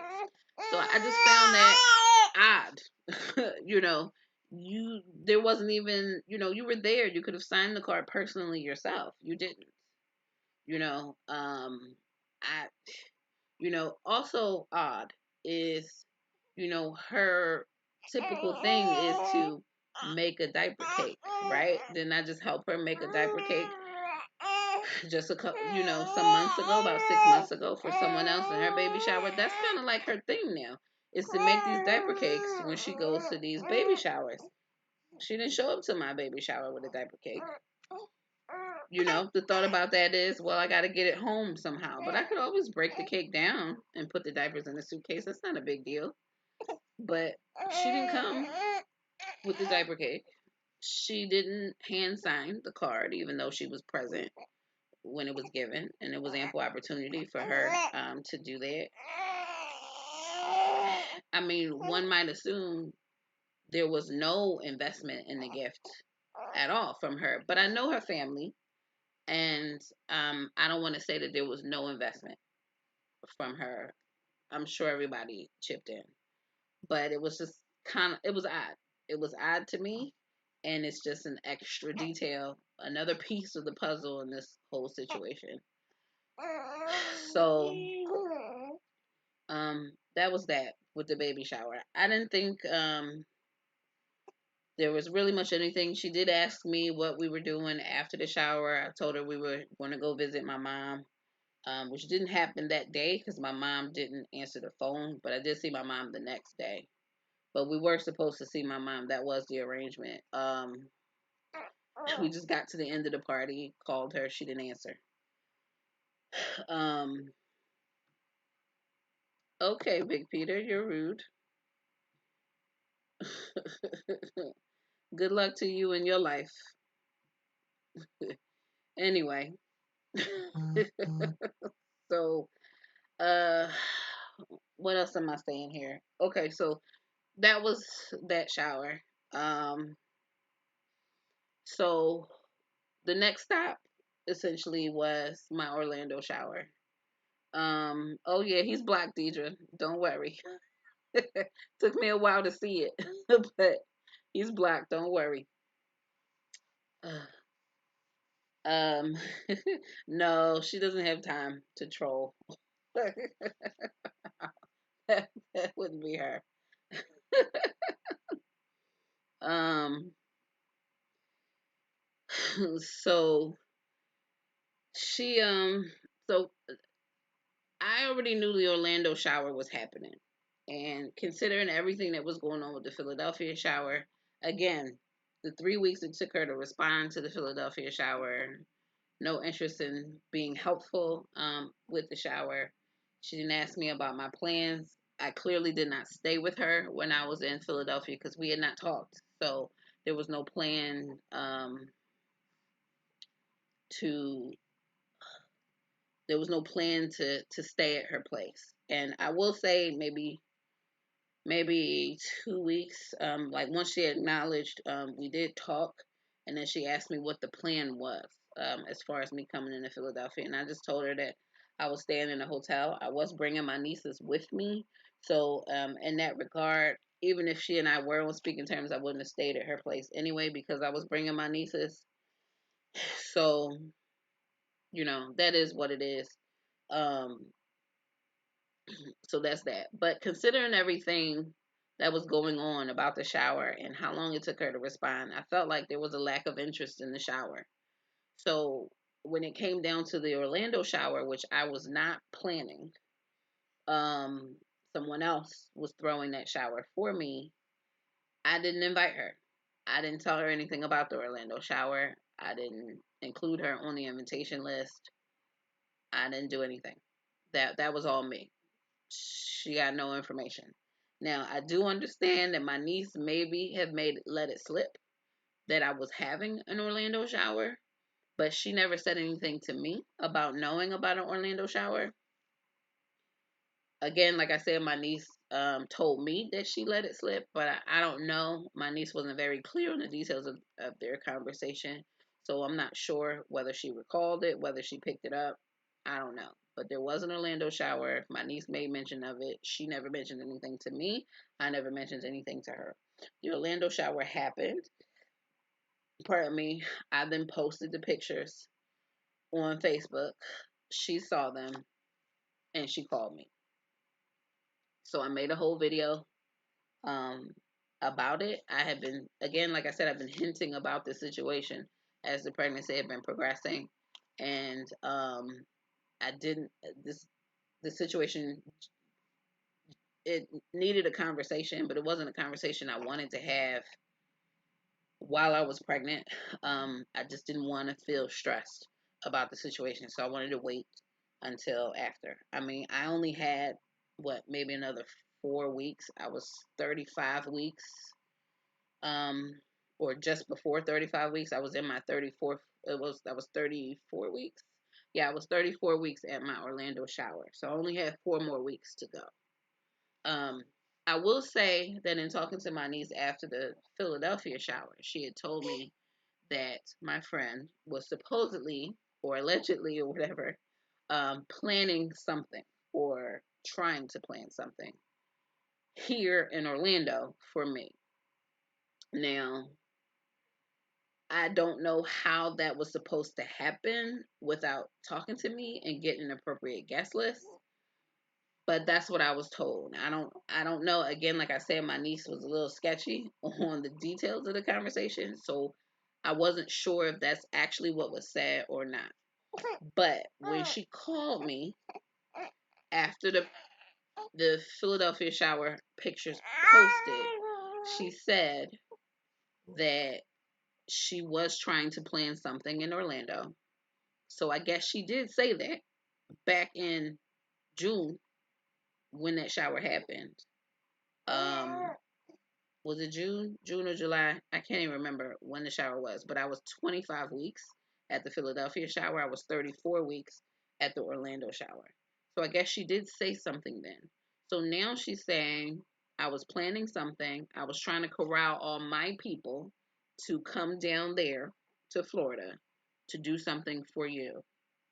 In my mind, um, hey Rachel, in my mind, I'm saying, oh, you mean all those people who were invited to the Philadelphia shower who didn't respond? Those are the people. Hey, Jacinda. Those are the people. Thank you. Those are the people who were supposed to be coming down to Orlando with you to throw something for me. All those people who didn't respond to my RSVP. Okay, I'm supposed to believe that. And she actually said, I mean, maybe I'm guilty of keeping it too quiet, is what she said. But the other thing about that is, I'm giving birth in 4 weeks. When exactly is this party supposed to happen? And how were you going to throw a party for me without asking me for a guest list? I, she said she was working with my niece. The conversation with my niece, she said she hadn't heard from her since the Philadelphia shower. So how she was working with my niece, I don't know. Um, I did tell her about how I felt about the remarks that she made. Again, like I explained in a previous video, she cried. She apologized. She didn't mean to hurt my feelings. She didn't mean any malice by it. I said I didn't believe she meant any malice by it. I just felt like she just didn't really get how difficult this journey is. And I, justified it as that. But after I got pregnant, I couldn't justify the stuff anymore. She has a son. You know what it is to be pregnant. I can't justify you not reaching out to me when I was suffering from the subchorionic hematoma. I can't justify that. I can't justify you not asking me a single thing about my pregnancy except to say you demand a gender reveal. I can't justify any of that. You understand pregnancy. You get that. You may not understand IVF or IUI or home insemination, but you get pregnancy. Where were you? Where were you? You didn't once ask if I had any cravings, if I was gaining any weight, if anything was swollen, if anything was hurting. What I got was, well, you were sharing everything on social media. And I said, I said, I don't share everything on social media. I barely post on social media. I was probably posting maybe once every 2 weeks, 2 to 4 weeks on social media. I'm horrible at it. So to say that I put everything on social media, no. If anything, I put everything on YouTube, which I already know you don't watch. And those are delayed by 2 weeks anyway. So you can't say you're getting all your information that way and you didn't feel like you had anything to ask about. But you're on this phone call now asking me what I plan to name my baby because I share all of that on social media. Like, I never shared what I was naming the baby on social media at that point. So to say I put everything there, you sure got a whole lot of questions now. Well, when are you due? What hospital are you going to be at? And all of this. So now you seem to have some of the relevant questions. You can't say I put all of that on social media. So I really felt like in that conversation that instead of answers, I got a bunch of excuses. And, she just said, "Oh, well, you're my BFF. Of course I would come to your shower." I just, and I said, "Well, in my eyes, it seemed like you were disinterested. Like you were disinterested in the Philadelphia shower. Why would you want to pay money to hop a plane to come down here for another shower?" That didn't make sense to me. So I just said it was just better off just not inviting you. What good would it have done? And so, and when she's like, "Well, what would make you think I wouldn't come to your shower?" Well, listen, you didn't respond to the other one. You didn't respond. Your mom didn't respond. You said nobody responded. Crickets. Just no reasoning or logic behind that or why that happened. And then she kept saying that I was dodging her phone calls, and I keep telling her, "What phone calls? I don't have any missed calls from you. I'm I'm literally screenshotting my phone log that shows all the calls from her home number, her work number, text messages. There's no gaps in there. I don't have any reason to delete any of it. I'm screenshotting you the call log. I don't have any." Hi, Buck. Hi. You hear mommy talking? She's talking so much. Um, I don't have any missed calls from you. What am I dodging? And I missed this, but her and her sister went on a cruise. And this was like kind of in between. They went on a cruise and they were leaving out of Port Canaveral, which is about an hour and a half away from me. So they had to fly in to Orlando. I'm 10 minutes from the airport, okay? I I knew they were taking a cruise because she had told me they were going to take this cruise. I didn't exactly know the dates, but she claimed she called me. I didn't get any calls on my cell phone. Now, I also have a home phone, like an actual landline. She has that number too. And what she's done in the past is if she can't get me on my cell phone, okay, baby, she'll call the house phone. No call on the house phone. She literally came down to Orlando, got on the cruise, came back from the cruise, flew back to Philadelphia, and then I'm trying to think, did she call me? I don't even think she called me. Maybe she called and I couldn't take the call because I was working. But then she sent me like an Instagram DM. I can't remember how the message came in, but basically she was saying, "You dodging me, you dodging my calls again." And I was like, "I'm not dodging your calls where?" I'm trying to figure out why she thinks I'm dodging her calls. And so she was like, "Oh, well, we took the cruise and this is that and the other." And to be honest, I'm like, "When were you calling me? Like, I don't. I feel like you came in and you went back and you didn't make a call at all. Like, I don't. I don't know." I can't say she didn't. Sprint was acting up a whole lot. A lot of calls were not coming in on my phone, so maybe she did call and Sprint was acting up that day. I don't know. I'm gonna give her the benefit of the doubt. Maybe you called and Sprint was acting up, but I don't have a missed call from you, honey. I don't have a reason to dodge phone calls. If anything, I would have dodged this one because I knew why you were calling me now after I posted those pictures of that shower. You know? So I know he's sleepy. He is sleepy. It's been an hour since he ate. YouTube is my outlet. I know you should steer clear of that individual. Cut her off. That is ridiculous. It's a lot. It's a lot. So I just you know, I'm like, girl, I don't know. So I'm trying to give it a chance, and like I said in my video before I gave birth about this conversation, I didn't feel fulfilled at all that any of my questions about what was going on and why I felt like she was disinterested, I didn't feel like anything was really answered for me. But I gave my perspective and she gave hers, and her perspective was she felt like I didn't want to include her in the journey. Hold on, y'all. Let me get his pacifier and see if I can't get him to go to sleep because it's almost his bedtime, so he's cranky. Let's get up again. Come on. Come on, buddy. Come on, buddy. Okay. Yeah, so um she said she felt like I didn't want to include her.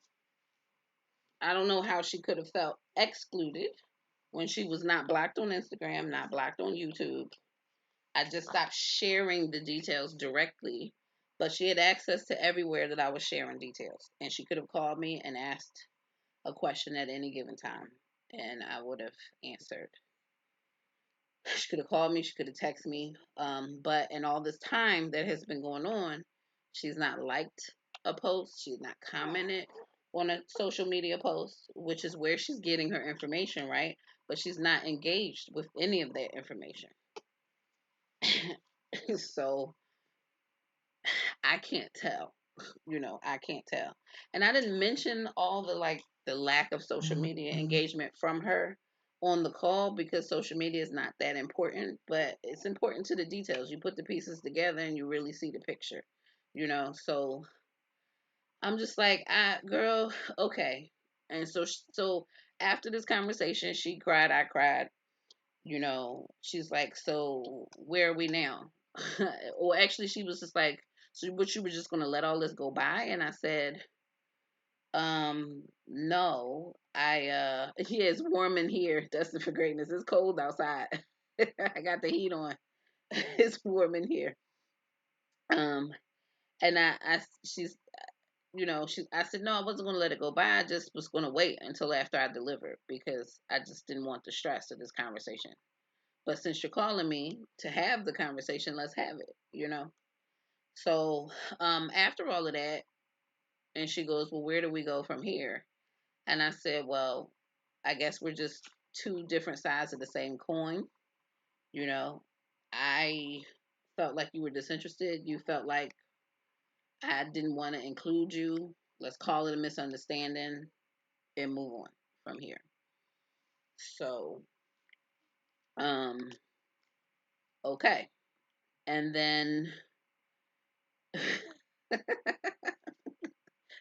thanks, Destin, for greatness. Listen, I gotta slide something on. We generally not dressed up in here. I, I didn't want to give nobody a show on this live. So so anyway, so we continued in our conversation away from this topic, and she's basically filling me in on all the things that we have not been talking about. She did ask me, like, she asked me to text her the name of the hospital where I was giving birth. She confirmed that I was giving birth on the day that I was having my C-section and all of that. And so, she started talking about everything else. She's like, "Oh, did I tell you about this? Did I tell you about that?" And I was like, "No, I hadn't heard about that." She said, "Oh, well, see, if you wasn't dodging my calls, you would know about that." Now, she's joking, but she's also throwing jabs. And I'm just like, we just had this conversation about me not dodging your phone calls. Like, I just, like, at this point, it's just like, I'm just exhaling. And I'm just like, she just, like, I have to be wrong. It's like, I have to be wrong somewhere in this. And because I felt the way I felt, because she's like, "Oh, well, that's a crazy perspective, but I still think you're wrong for not inviting me to the Orlando shower." And that's really, to be honest, that's what I think. I think these are my feelings. I think that's what that call was all about. The fact that she didn't get the invite at all to the Orlando shower. I honestly feel like she didn't care about all the other stuff. Um, but I had to let her know how I felt and what she did that drew me to the conclusion of not including her on the invite. Hi, baby. He's smiling at me. I wish y'all could see. He's either smiling or laughing. Yeah, you ticklish in the arm. You want to get him a laugh? Because he laughs now. You want to get him a laugh? No. He's got them hands in his mouth, I'm telling you. I can't get him to use like a little teething toy. He prefers his fingers. But anyway, so it's just, you know, I think she wanted to voice that she was mad she didn't get the invite. She wanted to make me wrong about that in some way. And then she went about doing the same thing she'd always done, and started throwing the jabs about me dodging her calls, which I've not been dodging her calls. So I'm just like, I'm just gonna leave this be. And that's why I said baby steps. Like, at this point I need to see change. Um and that was the last time we had a phone call until the day I gave birth. So I gave birth. No, she doesn't have a drug history. Um is it worth it to say she's a Gemini? That might make some sense to some of y'all out there. But I don't have the best history with Geminis. I just don't. Some friends of mine, my niece is a Gemini. We've had some rough history. My sister, who's no longer here, she's a Gemini. She and I had some rough history. I don't have a good history with Geminis, and this one's turning out the same, unfortunately. So I just, I wanted to do baby steps, and then we didn't talk again for another 4 weeks, and that was the day I was giving birth. She called me the morning of my C-section, and I had been up all night the night before, still trying to declutter the house. Still never got everything done that I wanted to get done, and I had not had a single wink of sleep all night. She called me. It was like 7:30 in the morning. She asked me if I was at the hospital already. Oh yeah, Dustin for greatness. He's definitely starting teething. He's been chewing on his fist. He drools a lot. All of that good stuff. Um, and she said, I said, no, I don't have to be there until 9:30. And she said, okay. She was on her way into work. And then she says, so are you excited? And I'm tired. I've been up all night. 38 weeks, 2 days pregnant. I've been up all night cleaning, like literally on my feet, cleaning, doing laundry, moving this, doing that, vacuuming floors, you know, all of that. And I still didn't get done everything. And I'm pissed about that. And I just said, it's hard for me to get excited because everything is not where I want it to be. And I'm not going to get the opportunity to get it where I want it to be because I'm going in here to have this C-section and then I'm coming home to not what I want. So I'm not happy about that. So it's hard for me to get excited. Plus, I'm just tired. I've been up all night. And so, and yeah, those Gemini twins, man, there's a good one and there's a bad one. Hey, silly mommy for life. Hey, Dawn Hodges. Um, hey, Mona Walker. So, I just, so then she says, well, we're planning on coming down there in 2 weeks, to help you. And I said, well, who is we and where y'all staying? And she was like, what you mean, who is we and where we staying? We coming to help you. I said, I understand that. But who is we and where y'all staying?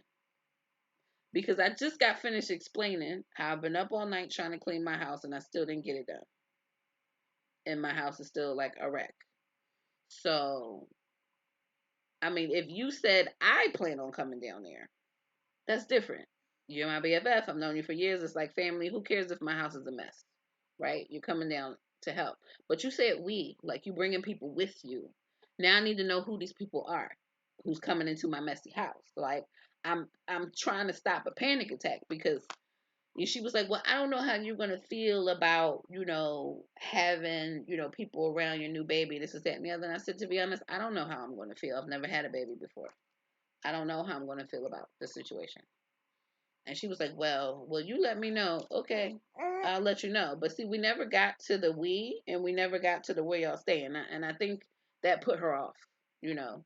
And I will say also in that conversation that we had, she told me that she felt I was nasty to her at the Philadelphia shower.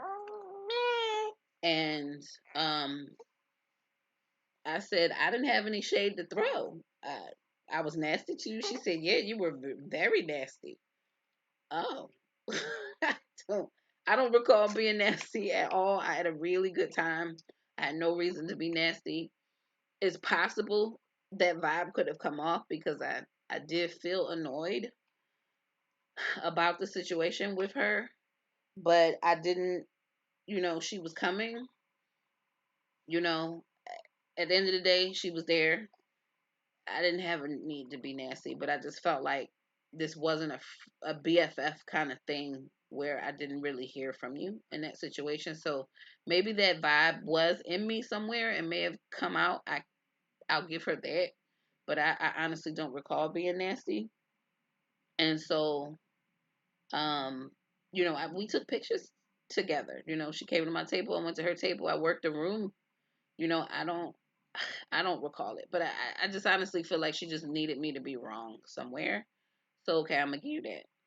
But now you're saying we are coming down to help you. I need to know who we is. And she started to explain how her son will be out of school, and I'm like, well, he's 5. A 5-year-old ain't coming to help me. So who is we again? Because I don't know if we is her son, and her now fiance. Is we her son, and her sister, her and her mother? Is she leaving her son home? Is she bringing her son with her? I mean, he's 5 years old. My house is a mess. You're not going to be comfortable here. It's not a child safe environment. My child is not crawling around on the floor or running around. So it's okay for my house to be a mess with a newborn baby, but not so much with a 5-year-old to run around who's not going to have his toys. And good luck on your quiz, Destined for Greatness. You can do it. So I'm just like, I don't know. I don't know. I, and we just never got to another person other than her son.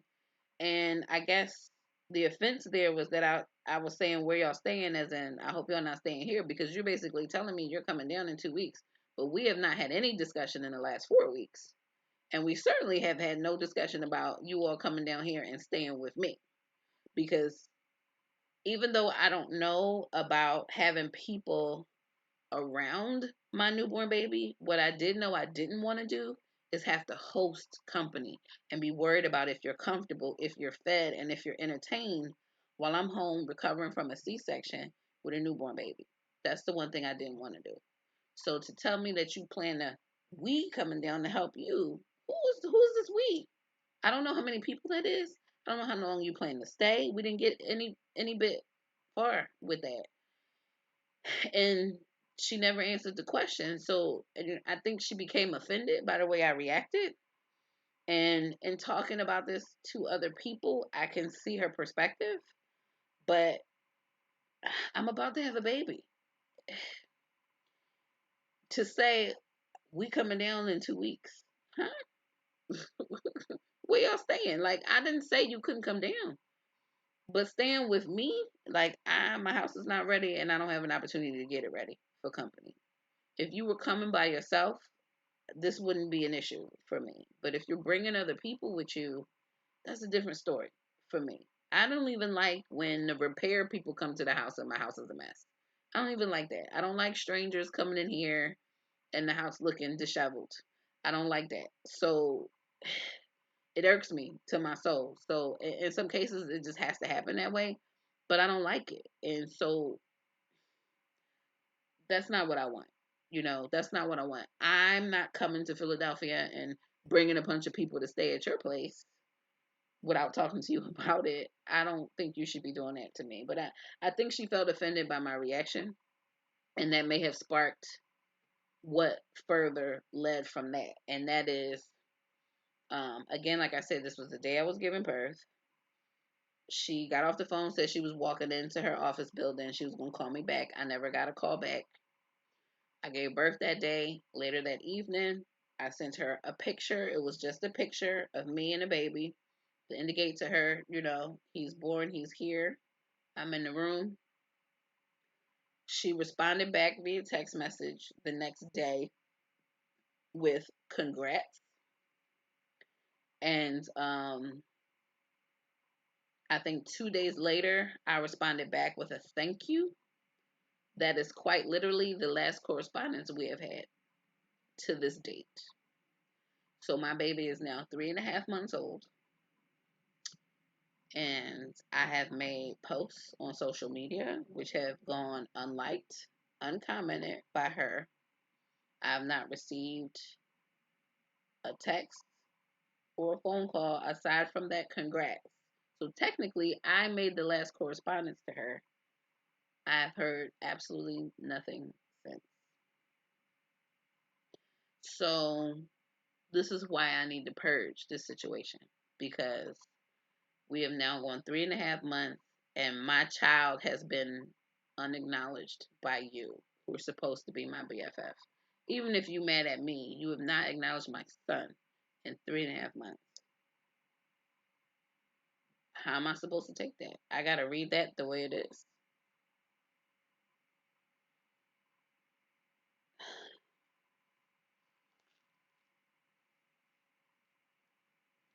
And I've been talking about this to people offline, and I've been crying about it, and everybody's been telling me it's not worth your tears. Who cares about people? My feelings are hurt. My feelings are hurt. This is somebody I've known since the sixth grade. I would, I forgot to mention, amongst all the Philadelphia shower stuff, my godson's birthday was there, and I wasn't there. Usually I'm there. The last few years I didn't go to Philly because I was, TTC, and I sent gifts up there. The gifts were never acknowledged for his last birthday, but I let that slide. I know she got them because I would have heard about it from her, had I not acknowledged his birthday at all. Um, but you know, and even since then, she's made posts on social media. I haven't unfriended her. She hasn't unfriended me. We haven't unfollowed each other on Instagram. And I'm not on social media very often. You know, I kind of peek in where I peek in, and I've liked a few things, like she posted a really cute pic of her family at Christmas time in matching pajamas, and I, like that, or I like something with my godson in it. I don't comment. I don't make a lot of comments on social media. I will do likes, but I don't make a lot of comments on social media. But because I'm off it for so long, I miss a lot of stuff. And I don't spend a lot of time scrolling because I got so much I'm trying to do. I'm so behind on my own YouTube videos. I don't have time to be scrolling for hours on end into the black hole that is social media, right? Because you get caught up in it. But I can't justify where we are right now. There is no justification for where we are right now, other than we obviously don't have a friendship, right? So that is where it stands. And I've been hinting at this for so long, and have not been wanting to share the details in the hopes that a friendship could be salvaged out of what was going on. And I just didn't want to put, all the business out there like that in case, there was just really just a major misunderstanding and we could get it back on track. But now I don't see how that can happen. I just don't see how that could happen. And, I've had a lot of time to think about our friendship and what I really could realistically expect from her as a friend in a position of needing support. And I could be wrong, but I've come to the conclusion that at first I was saying I've never been in a position where I've needed her support. And this is the first time I've been in a position where I've needed her support. And for some reason, I'm not getting it from her. But that's not true.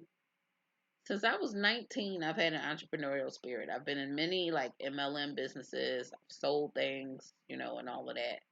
And not once, not once has she patronized a business of mine, supported me in that way. And I want to say last year or the year before, she got into a business of her own. She asked me for her support, and I was on board with it. Given the nature of said business, because we live in different states, I wasn't in a position to patronize her services. But I was there to support her when she needed to practice a presentation and give her feedback. And we were having those phone calls, and I'm, listening to everything and just giving her the feedback on the presentations and everything.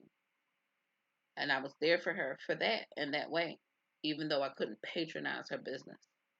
But I've had my own business, my websites, for over 10 years now. Not once has she purchased anything or asked to purchase anything or asked if I sold anything she could purchase for my business. I once had a real estate business that, because she likes to travel, not a real estate business, I'm sorry, a travel business. Was trying to start a real estate business. Gosh, so much entrepreneurship over the years, but I had a travel business. And really, all she had to do was go to the website and search, because I started asking her the questions. I was kind of sort of a travel agent, but not really. I just had a travel business. I wasn't a travel agent. But she wanted to use me as a travel agent. It was kind of like, oh, I'm thinking of going on a trip. Well, where do you want to go? I don't know where I want to go. Okay, so when do you want to go? I don't know when. I'm just thinking about maybe this time frame to that time frame and, something under this amount of dollars. Can you find me and my sister a trip? Okay. So, I do all the legwork, I do the footwork, I send her and her sister the information. They never get back to me. And next thing I know, and I said initially, well, you can just go on the website and search for what you want instead of me trying to guess what you might want. You can just search and see it all yourself. Oh, what, you can't look it up for me? I thought you were a travel agent. Well, I am, but I also have a website. You don't seem to know what you want. So you really can just search yourself. And at the end of the day, you know, her sister found another trip somewhere online or whatever that she obviously found herself and decided to take that instead of looking at my site after I had done legwork, after not even responding back with even a thank you for the information, but no thank you. I don't see anything I like out of these options, or giving me a chance to find her something else, or anything like that. Like, that's probably the closest she's come to patronizing a business of mine. So,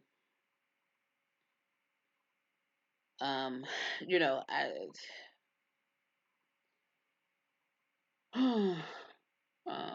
I don't know about Columbus, Mississippi, Carly Butler. I'm not sure about that. Um, so I just had several friends, even family, I had to let go or even distance out of my life. It's hard. The negativity was way too much for me. Yeah, I just it's like when I think about it and I look back and I just go, why am I surprised by this? You know, technically she hasn't supported me in anything else. Am I surprised she didn't support me in this? And it's a hard realization to make. And then you start, going back further and start thinking like, has she been my friend all these years?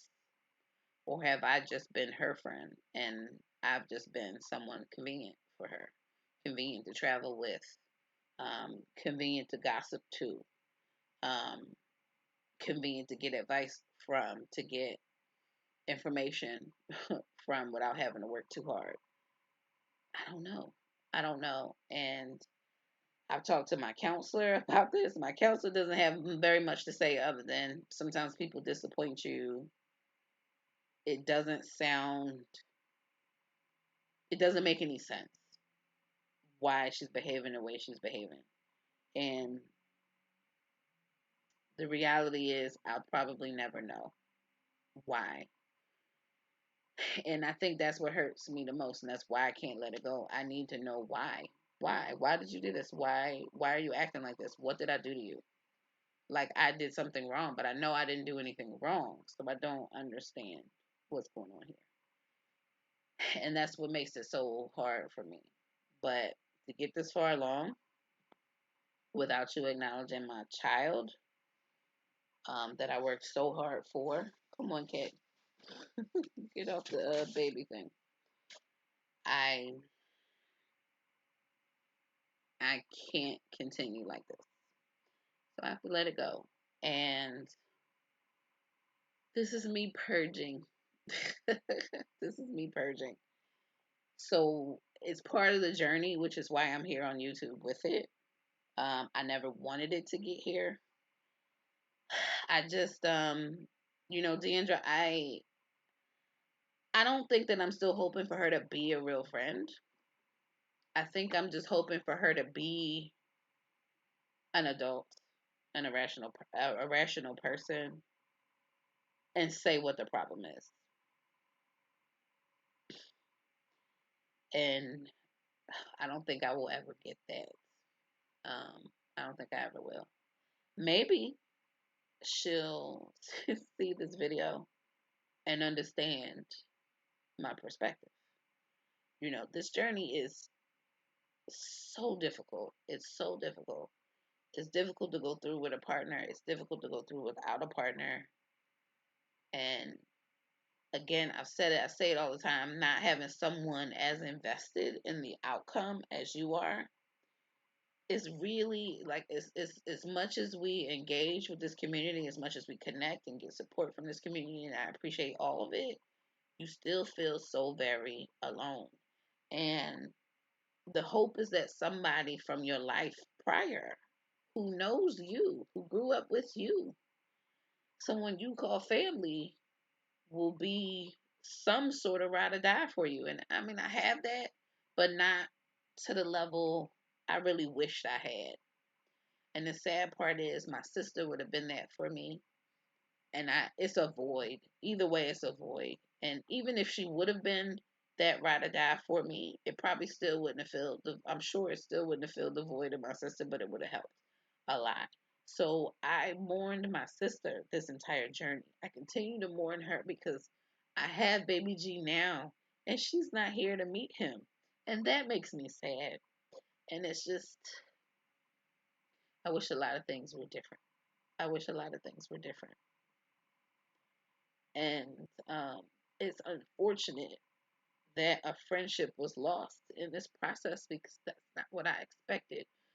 I think, like, I know friendships change, when you, like, if she was a single friend or a friend with no children, and all of a sudden I couldn't hang with her the way I used to because I got a kid now, you know, that's different. You already have a son. We can hang out and do mom and kid things, and we both have boys, and we can do mom and son things together. Like, I know her son is older, but he's a little close in age. My other uh hello 9 inches. That's an interesting name you have there. Um, I don't want you guys to be sad for me. I'm so sick and tired of crying about this. Um, but I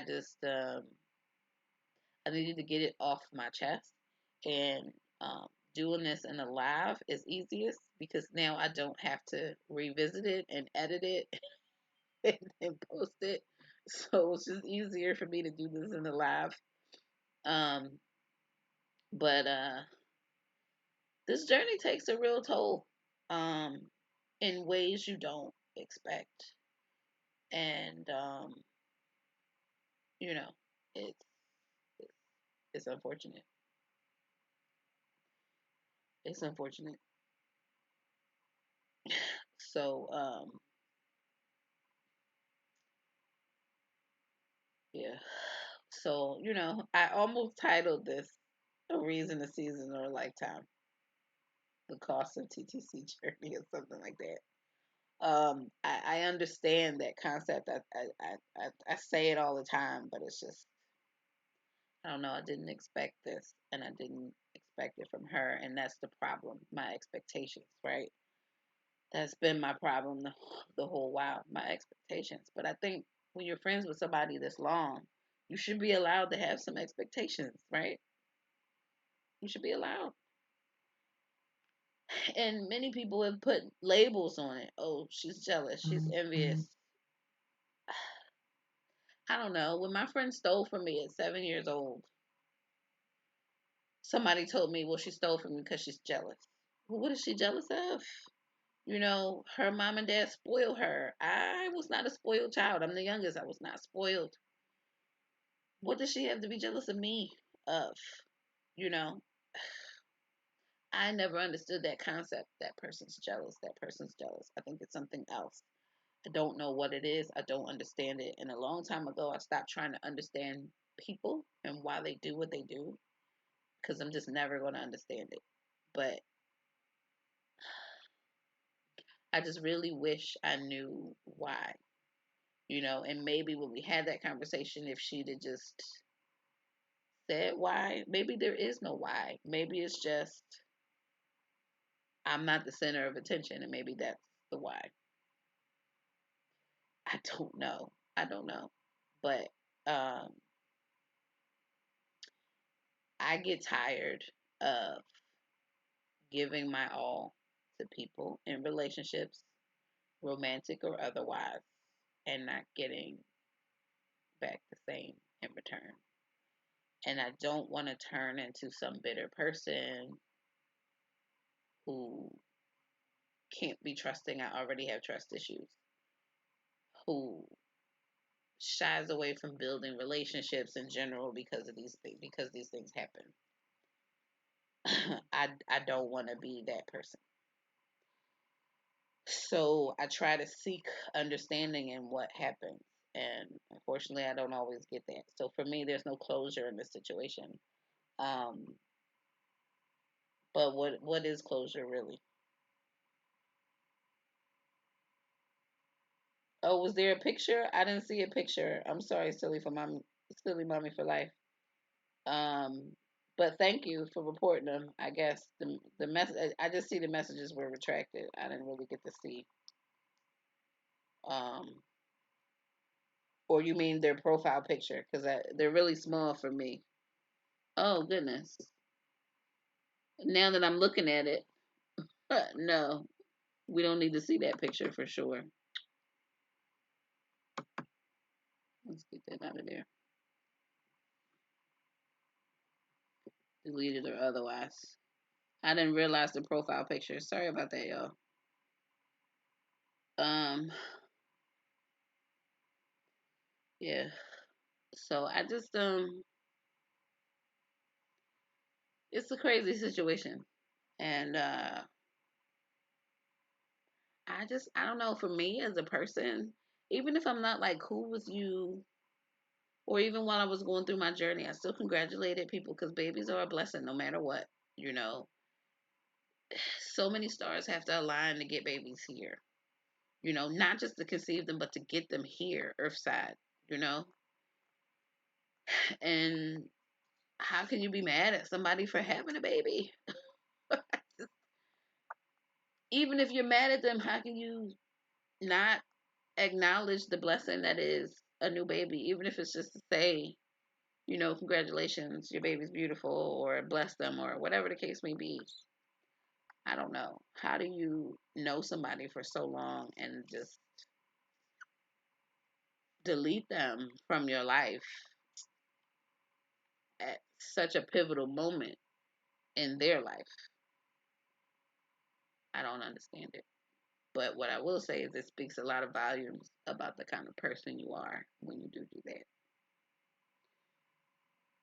And when I started to realize in all of this is maybe this is just who she is. And I don't like that person. I don't like that person.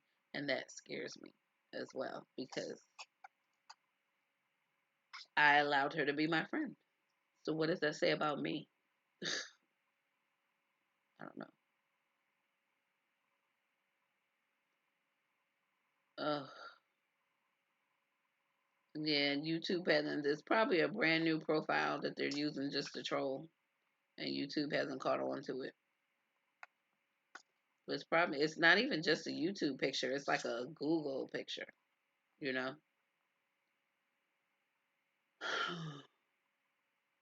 I'm sorry. I feel like I'm jumping in and out of the topics because of the comments here.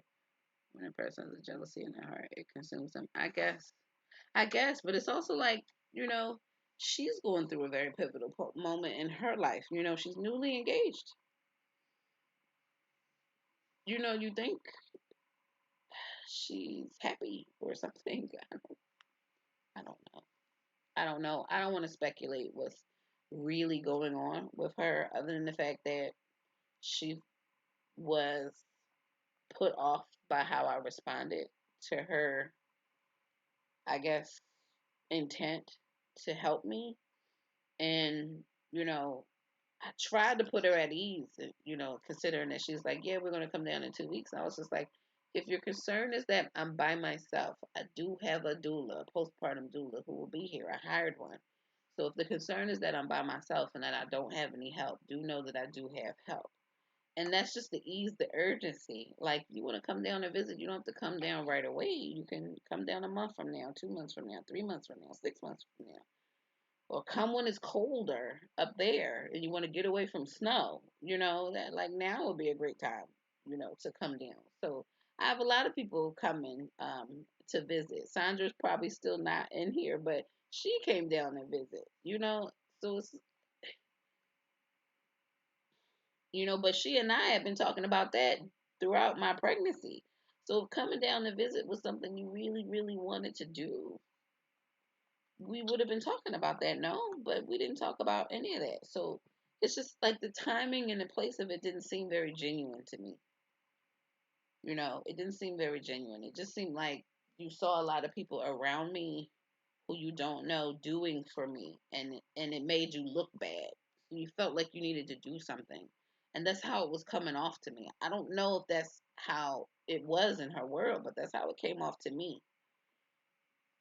So I don't know. And I guess now I'm just at a point where it's just like I can't allow people to treat me in certain ways. So it's like if I don't want something to happen, I'm gonna let you know I don't want that to happen. We could have talked through the whole visit thing had I got the details, but I'm not just gonna blindly say, yeah, bring whoever to my messy house with my newborn baby. I'm not gonna do that. Just because y'all coming to help me, that's not a good excuse for me to lay down and say, okay, yeah, sure, whatever you want. So I get how she might be put off by my reaction, but do understand that it's me, my recovery, and my baby, and at the end of the day, it's my place you plan to stay in. So it's my say, and I I don't think you have a right to be angry with my response.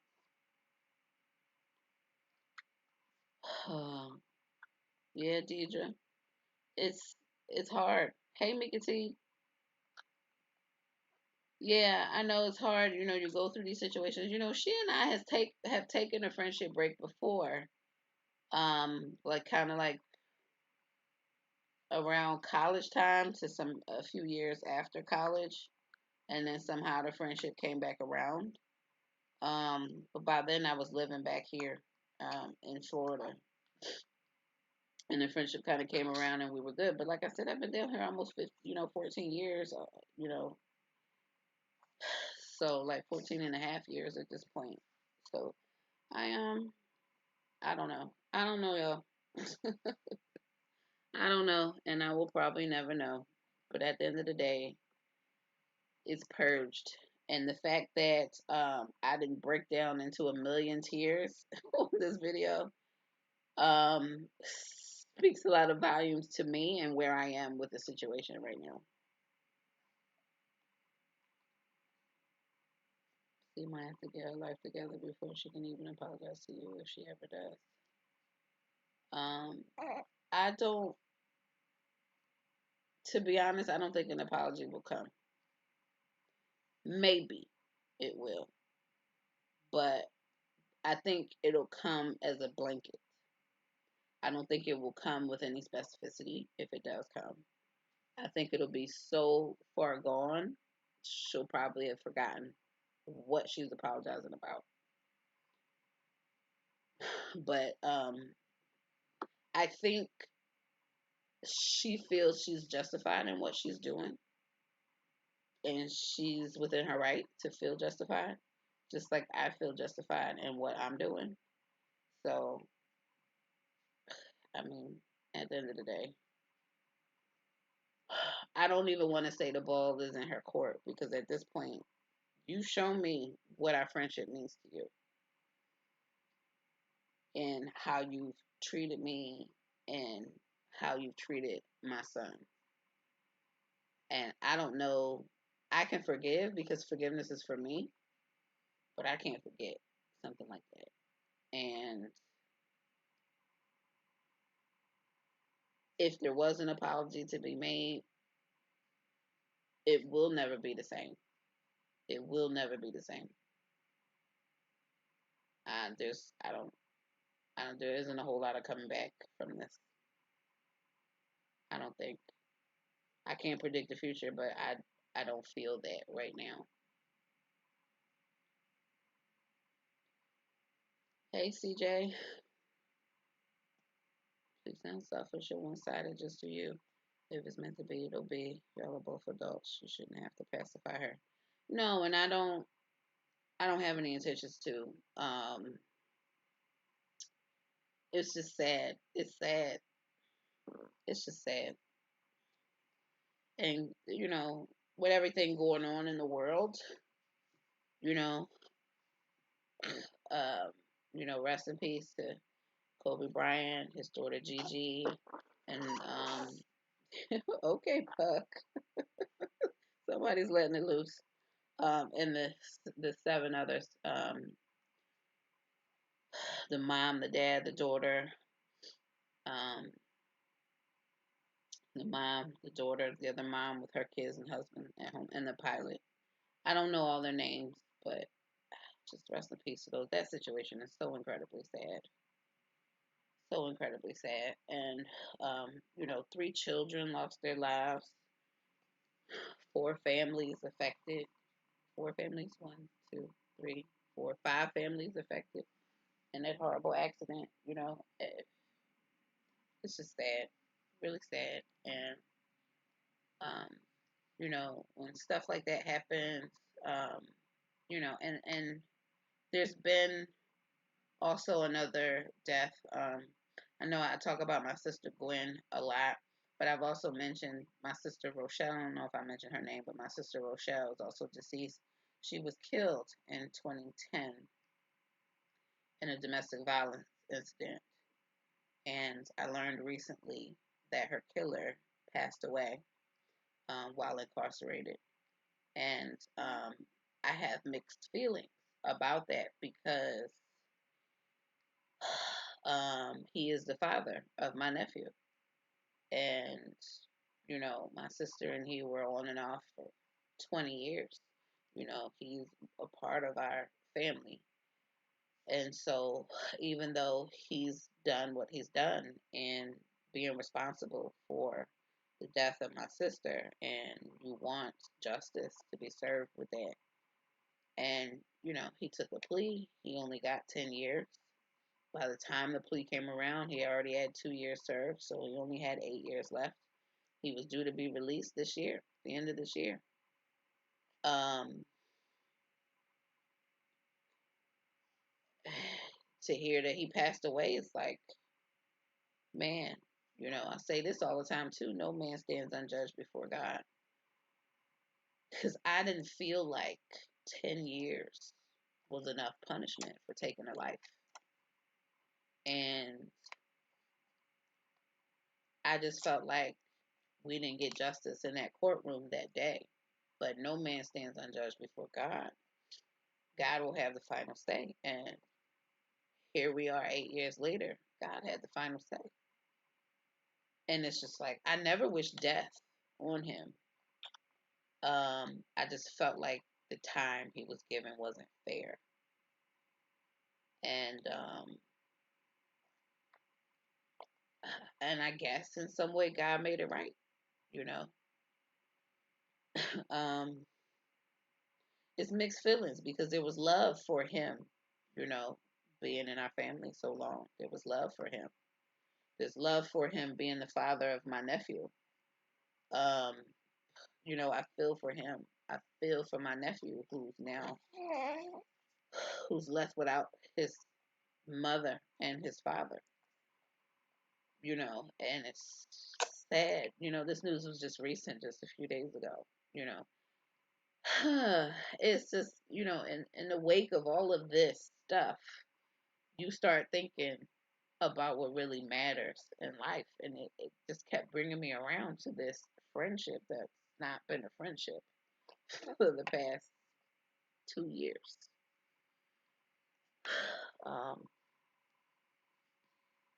and this is where I have to finally say there are more important things in life, and my focus needs to be elsewhere, not on somebody who's apparently not giving a damn about me and my family. So, and so I purge. Thank you, Mika T. Yeah, um, life is lost, right? Life is lost. I tell people all the time, YouTube. That's the reminder to everyone out there. YouTube is just a sliver of time in a person's life. There are a lot of people out there making judgments about YouTubers and who they are, their personality, and why they do what they do, and how they act. When in reality, you don't know that person 24/7, and you don't know their life, what they've been through. We're the sum of our experiences, right? So what we've experienced in life make us who we are today. And, to judge somebody on what 5 minutes, 10 minutes, 15, 30, however long you see them in a YouTube video is a lot, you know, it's a lot.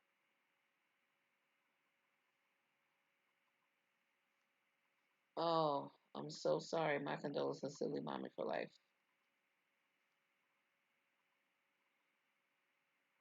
Mm.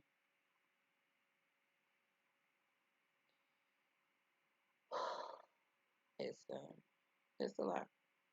It's a lot, y'all. And I would say we've been on here for a while. It's now been two and a half, almost 2 hours and almost 40 minutes. I The videos are coming. I have continued to film. It's just taking me a while to get the videos. I think the next video that will come out is a 4-week update of Baby G. That's how far back we are now. Um, I have a lot less time now I mentioned I took on some part-time work to make some extra money so that I can stay out on my leave. So that's taken up some extra time, and it made me a lot more exhausted because now I'm mentally exhausted, as well as physically exhausted dealing with the baby all day. Um, oh man,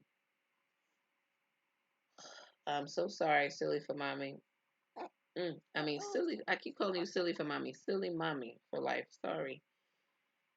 I'm reading it. It's like I got dyslexia or something. I really don't have dyslexia. I'm seeing it as silly mommy for life, but my brain is moving faster than my mouth, unfortunately.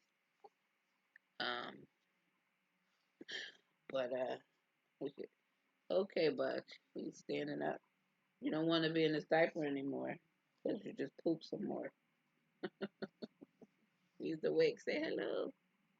Say hello. Our mommy's reason for being strong now. Yeah, telling you. When life gets hard, man, I stare down at this face and he's staring right back at me with the biggest smile. And when I think I don't have any more strength, I find it in his eyes. That is my blessing for sure. Because as you will see in my coming videos, it has not been easy the last month or two. Have not been simple. Um, Rachel, I've been talking about doing a retrieval in like April May time frame, which would be 6 months postpartum. But given given everything that's been transpiring in life, the reality is the money's not there. So I've decided to forego the retrieval for now. Um, and I think what I'll do is because my insurance deductible is now twice what it was. So instead of 1,500, it's now 3,000, thanks to Baby G. And I'm not sure if I have to spend the whole 3,000 before they will kick in 100% with IVF, or if I just have to do my part of the 3,000, which is the 1,500. But it is a family deductible, and sometimes I read that it's aggregate, and sometimes I read that you have to exhaust the entire deductible. So because I don't know, I have to plan for spending the entire 3,000, which means that in addition to that 3,000, I also have the things that insurance does not pay for, which I'm not sure because I have a new insurance now. So instead of United Healthcare, I now have Blue Cross Blue Shield. So I'm not sure if Blue Cross Blue Shield will handle cryopreservation or not. United Healthcare did not, but cryopreservation previously cost me $1,000. PGS testing cost me $2,500, plus the lab testing, which was an extra $600 because I had 3 embryos. So if I get 3 embryos again, that's $3,100. So that's we're now up to $4,100 in addition to the 3,000 deductible. Plus, I got to buy more sperm. So that's another. I want to say up to $3,500 because I really want to get more of the same donor. My donor is sold out and retired. I have not called the prior bank yet to see if they had any in storage for people looking for siblings. Um, but if they don't, they would then have to maybe reactivate the donor if he's willing to be reactivated, and that reactivation costs $3,500. And I don't know if there's a wait time associated with that. So right now, I just want to focus on procuring more sperm of the donor. If you want to give him a cookie, you can't eat cookies yet, Deidre. I want to focus on that, and then I'm thinking I want to work towards starting IVF again in January of 2021. So why go to January 2021? If I'm going to exhaust the deductible, I want to do it at the beginning of the year and not at the end. So in case I need to have another retrieval, that's $3,000 I don't have to spend again. I would hate to spend that $3,000 deductible at the end of this year and then need another retrieval and then end up spending another $3,000 in insurance deductible at the beginning of the next year. So yeah. Well, my insurance pays for the IVF part. You know, I mean, CNY is cheaper, right? I guess that's a cheaper. I will still have to pay the 3,000, right? For insurance, whether I use CNY or not. Then there's another 1,500 on top of that with CNY, right? Because they're 4,500 plus the travel expenses and all of that. So, um, you know, I think to do everything locally is less traumatic, especially now that I have a baby, so I don't have to worry about what to do with him during all that travel. Uh, to do everything locally, but it's a lot of money. It's a lot of money, and we ain't even talking supplements and stuff yet. So I think 2021. The good news is I'm not under the gun to get this done. I just wanted to get the eggs out as young as I could possibly get them. You know. But I'm not under the gun. United Healthcare was giving me until age 44 to use my own eggs. There's no reason to believe that Blue Cross Blue Shield wouldn't give me the same kind of timeline, somewhere up to 44. I'm turning 40 this year, so I have time. And from an age perspective, I just don't know what the hormones are looking like. So hopefully, I'll still have some eggs by then that they can retrieve and can get some viable embryos out of the process.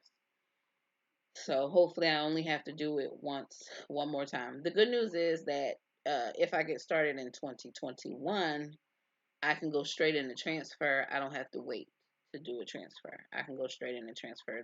That's a benefit to starting then. That way, whatever I get out of that retrieval, I can attempt to transfer to avoid having to do more retrievals if I do successfully get pregnant. So that's where I am with that. Yeah, Rachel, the CNY has performed many miracles and are a blessing on the price side of things. Blue Cross says, thanks, Mika T. Blue Cross says 44, great, great. And with my company being based out of Illinois, I will get I want to say four IVF retrievals. I don't know. I'll get four. Well, the state says four in a lifetime.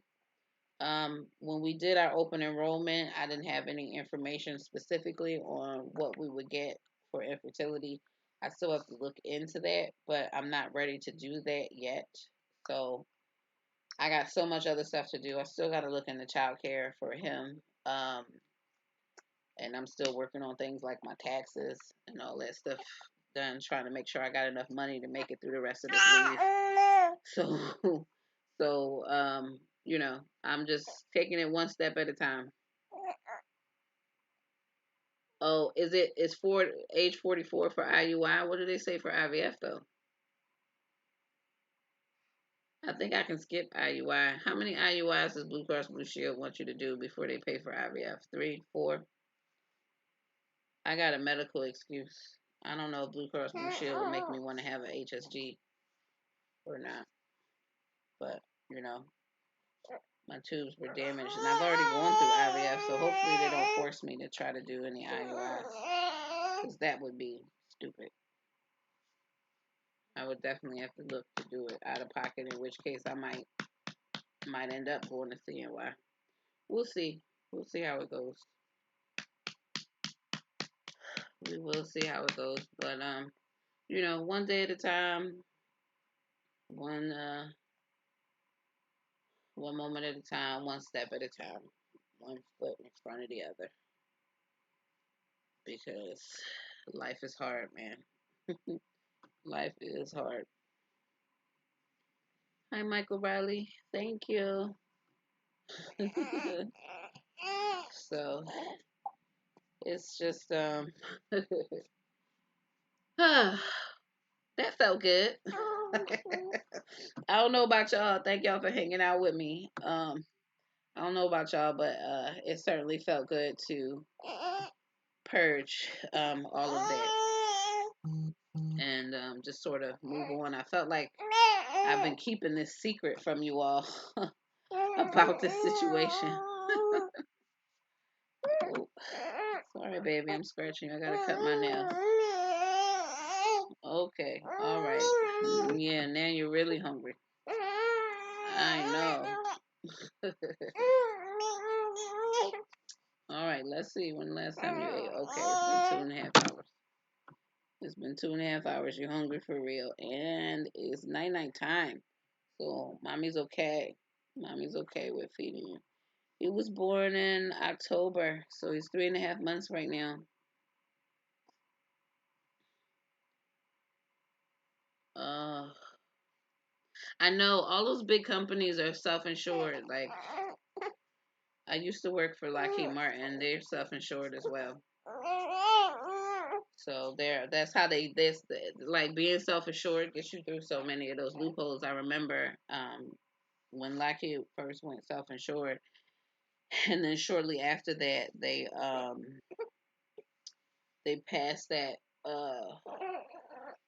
law that said, because at the time, the college kids were having trouble finding jobs, and they passed that law that said that college kids could be considered dependents up to age 26 on the medical insurance, but the companies who were self-insured were not required to abide by that rule. So many loopholes on the self-insured companies. Yeah. Nope. Nope, Michael. No bottle here, which is why I'm going to adjust the camera. He doesn't get a bottle at all. Well, he's had a bottle, but in general, he doesn't get a bottle. So, okay, baby. But yeah, I mean, I've mentioned, on Instagram, transitioning this job transition into being a mom has been one of the easier job transitions that I've ever experienced. It's just life. I've been dealing with a lot with my car, and I haven't even filmed a video about this yet. But if you were on the New Year's live, I was explaining um, some of the issues I was having with my car. You'll kind of see it play out in the videos that I still have left to post. Um, you can't see the booby on the stream. Don't worry. In the state of Florida, it's I can whip my booby out anywhere I want. And nobody can say anything to me. I don't have to be covered or anything. So yeah, so anyway, what was I saying? Oh yeah, so all the stuff I was going through with my car, for those who know about that trauma, I recently got in my car after getting all that resolved. A week later, I got in my car to go pick up some groceries that I ordered from Walmart, and the car wouldn't start. And I'm just like, you have got to be kidding me. I mean, I knew at the moment that it was just the battery, but it's just like one more thing, like, oh God, this car is going to be the end of me. And I just I just uh I got the battery replaced, and the tech that replaced the battery then told me I had a nail in my tire. My brand new tires from September. I got a nail in the tire. The tire's not flat, but it definitely has a nail in it. But I guess that was all a blessing. The battery died while I was home. I could have been out somewhere. I mean, he basically said it had 15% battery life and wouldn't even charge anymore. Well, you can't see the booby, Michael. Don't worry. You see no booby. I fed him at the beginning of this live, and I'm feeding him at the end. You can't see the boobie, don't you worry. No boob is shown on video. Uh, he'll eat probably about 10 minutes, but he's really sleepy, so he probably won't go 10 minutes. He'll probably go about 5. But yeah, so it's been rough, y'all. It's been rough. Just uh, no, I don't know Tim Trekker. I don't know who that is. So,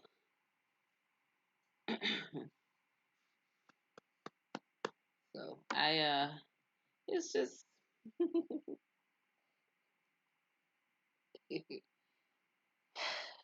life. Life is hard. Life is hard.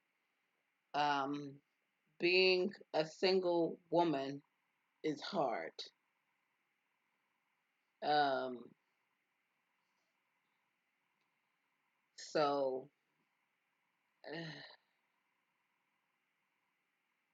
being Rachel, you know something about Tim Trekker that I don't. I don't know who Tim Trekker is. But at any rate, I digress. Being a single woman is hard. Um, being a single mom is hard. Being a mom in general is hard. Hi, Camille. Don't worry, Camille. You can watch it all back. Unfortunately, it's going to be a long video, but hopefully, I'll keep you entertained.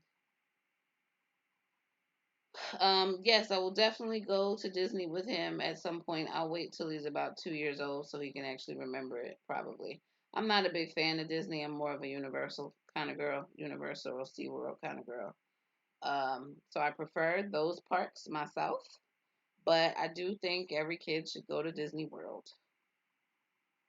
So, um, I will eventually take him to Disney. And while he's young and enjoy that kind of thing, maybe I'll get some kind of annual pass to Disney while he's young. But once he gets a little older and can ride the thrill rides that mommy likes to ride, then we're going to switch it on over to Universal and do that.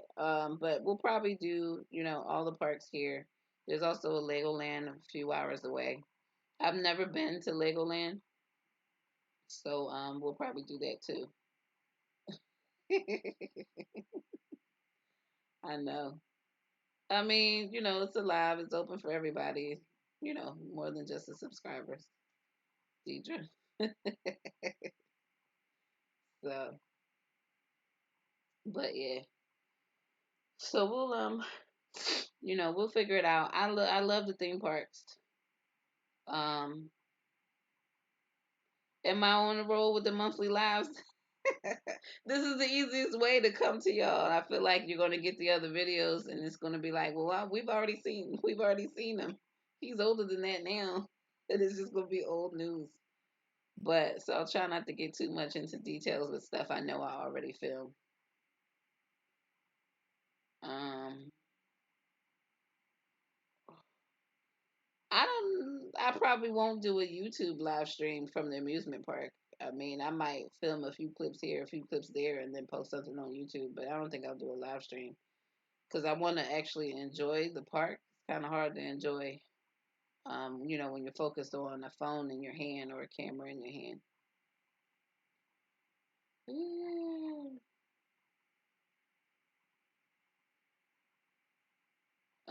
Do a meetup.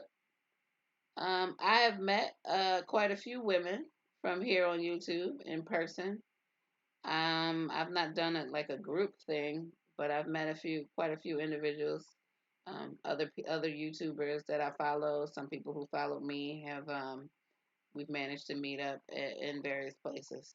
So I have met some people here. I ain't gonna say I'm gonna meet everybody because I am skeptical of the killer. I watch a lot of ID channels, so I know about the killer and the stalker.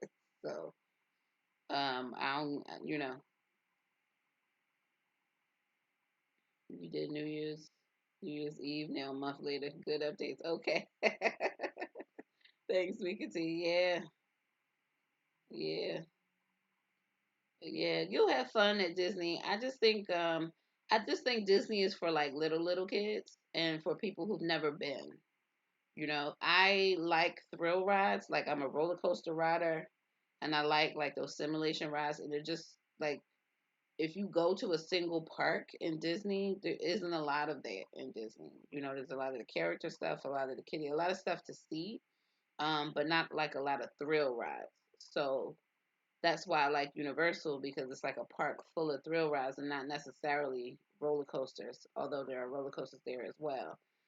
So that's why I prefer Universal. SeaWorld is not really big on the thrill rides, but there's a lot more to see. So I think SeaWorld is good for as a family park. Like if you want to hang out with everybody from baby in a stroller to grandma in a walker, or in a scooter. SeaWorld is a great park for everybody to hang out together, no matter the age, because there's a lot of kind of walk and see, sit and see, instead of like rides. Like I don't go to SeaWorld to get on a bunch of rides. I go to SeaWorld to like do, touch, feel, see, just kind of have fun that way. But I go to Universal to get on rides, not just walk around. So when he gets tall enough to start riding stuff, we will be hitting Universal pretty hard. Pretty hard.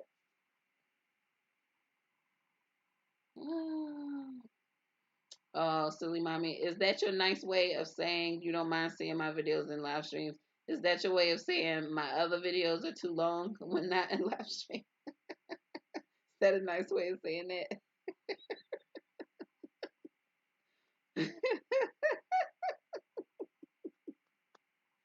Hey, Dustin for Greatness, but still here. All right, 18 out of 20. All right. All right. Congratulations. You passed it. You did great. I knew you could do it. Get that done. Get that done. Some days I wish I was still in school. And then I wake up and go, no, I don't. Don't kid yourself, Tamika, is what I say. You don't really want to be in school.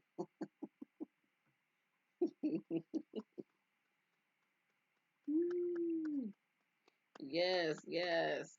I love the theme park rides. I see, growing up in Philadelphia, we had Dorney Park, Hershey Park, Clementon Park, Six Flags Great Adventure over in New Jersey. We're only 3 hours away from King's Dominion in Virginia. That's what we did. We go to theme parks, you know. So I think I got on my first roller coaster. I was probably, ooh, how old was I? Maybe 13 when I got on my first roller coaster. I used to be deathly scared of them. My first roller coaster was the Thunderhawk at Dorney Park, and it's a wooden roller coaster. And if you know anything about coasters, they're rickety. They give you headaches. They're very rickety. And I got on that roller coaster for the first time. Me and my brother, we rode it for the first time. And I remember getting off the roller coaster. I could barely feel my legs. I was scared out of my mind. I couldn't feel my legs, but I wanted to do it again.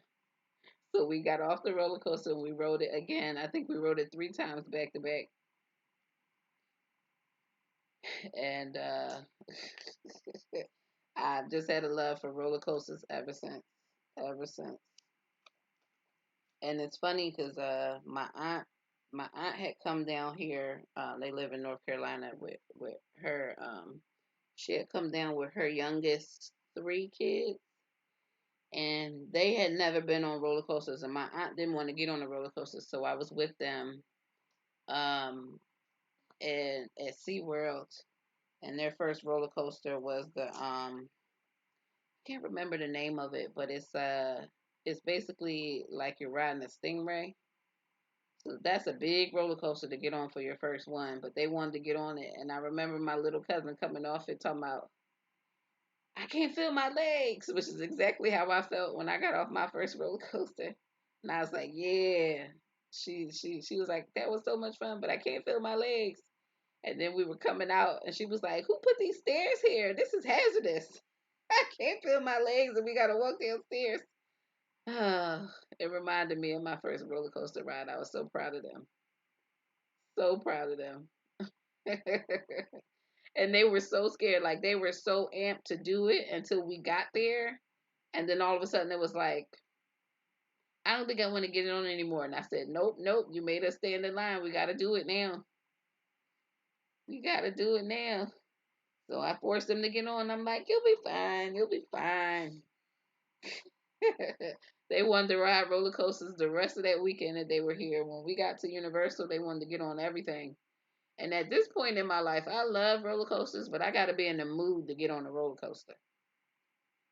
I like the simulated rides now, but I really got to be in the mood. But there was this one time, actually, when I was doing, I think was it my second egg retrieval?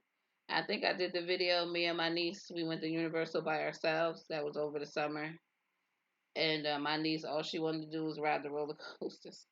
So we got on almost every roller coaster in Universal. Um, Almost everyone in the Universal Park. And so we got on the Mummy. We got on um, what other roller coaster was in here? We got on the Hulk. That's at Islands of Adventure. We didn't get on the Rip Rack and roller coaster. I think either the line was too long or it was broke that day. Oh no, it was. I think it was. I think it was closed because it was cloudy and it rained that day. Yeah, that's the one where I took the Gono F on the ride, getting on the Kong ride.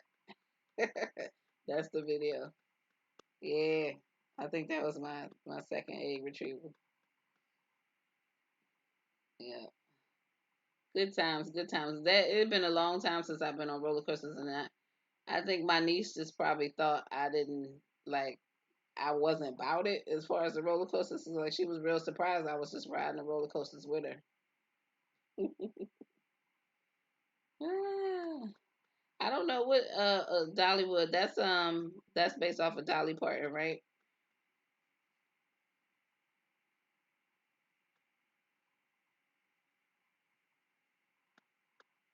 That like country, or am I thinking of something else? I want to say I heard of Dollywood, but I might be wrong. Correct me if I'm wrong.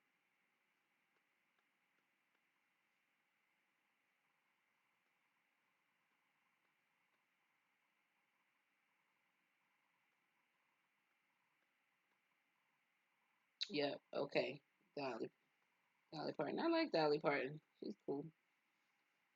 They have roller coasters in Dollywood. What they do over there? They do have this one park here. Uh. Uh. What's it called? Oh, the Holy Land Experience.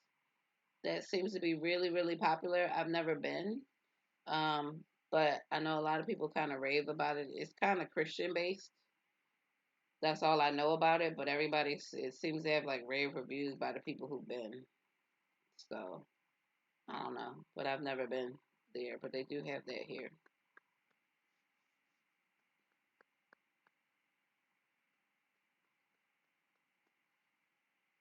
On a trip to Gatlinburg, Tennessee. Oh, is that where it is, Tennessee? Hollywood. I love the amusement parks. I love them. The more thrill rides, the better. There aren't any thrill rides there. I ain't all that interested anymore.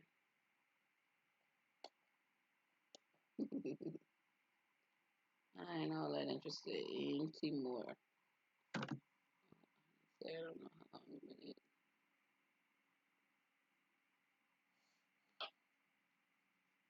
Yeah. 15 minutes. Almost. Maybe a little bit more. It's alright. Eat up, youngin'. Because it's night time. It's bedtime now. So he'll sleep till about, if he goes to sleep now, he'll sleep till about maybe 4 or 5 a.m. Is the third part. If you typical missing part, then you have the part where it's the border part. Oh, okay. Cool.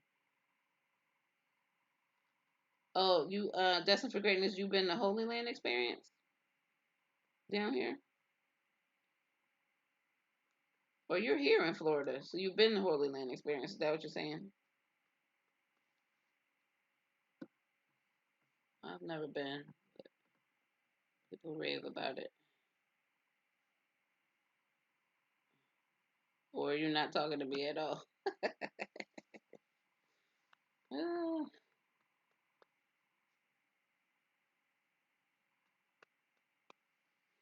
but yeah, I love it. And I like SeaWorld because, I like the shows. I like the dolphin shows, the whale shows, although I don't think they do the Shamu show anymore. They got a different whale show, but they're not allowed to get in the water with the killer whales anymore.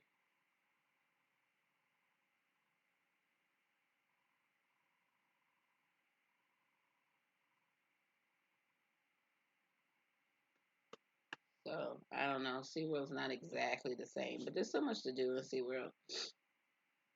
I think my favorite, it's not really a ride, it's like a moving walkway. And I think that's the shark thing. It's basically like a little tube, and it's like being in walking through a big giant fish tank, and they have a shark encounter where you can go down in a cage, be around the sharks. So you're on the walkway and you kind of see people doing that. I don't know if I'm that adventurous to go do a shark encounter. Pardon me, San Antonio SeaWorld. Yeah, all right. I don't know. But I did, when I went on my cruise, I did go, I did do the dolphin encounter thing. That was fun. I would totally do that again. Although I was scared out of my mind because you're actually like in like ocean water. And I didn't realize we were in ocean water until the other fish, like I think going into the water for the dolphin encounter, the dolphin was swimming around the instructor, and the dolphin pooped in the water. And I was like, oh my gosh, we supposed to walk in the water now? But then all these fish came out of nowhere and started eating the poop. And I was like, oh wait, this is like ocean water. Oh my God. So but they make you like, for all the little tricks that the dolphin does with you, they make you swim out. And you're in a life jacket, and I'm not I can swim, but I'm not like the best swimmer. So I was like kind of scared, like kind of just being out in open water with some animal that's supposed to like push me, shove me, or I got to grab onto. It was fun though. It was real fun.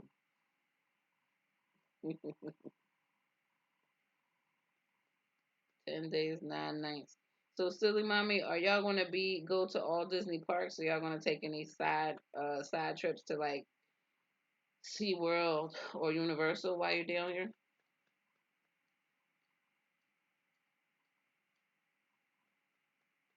Because what I think it's only 6 or 7 parks, right? But you need more than one day in Magic Kingdom. I know, ew. The dolphin poop was really nasty. Really nasty. I was just like, oh my god, it just pooped in the water. Ah, what beluga whale thing is that at Sea? Is that like an encounter? I think there is a beluga whale encounter at SeaWorld. You know what they also have here? They got a dolphin encounter at SeaWorld has another park across the street. I can't even remember the name of it right now. The mommy brain is kicking in. Um, what the heck is it called? I think it's like it's you go. It's like $75. Well, I don't know. Well, when it first opened, it was like $75 for the day, and all you got to bring with you is a towel. Like they feed you all day. Um, and then it's basically like SeaWorld's water park. It's Discovery Cove. That's what it's called. And they have a dolphin encounter there, which I think is a little bit extra. I've never been to Discovery Cove. I'd love to do that. $75 for the day. Hi, Soldado. I love to do that. The penguins, that's nice. I think the penguins is real nice. I like that. Brazilian, speak no English. Lo siento, soldado. No hablo español. Although in Brazil, y'all speak Portuguese, so I don't even know if you recognize that.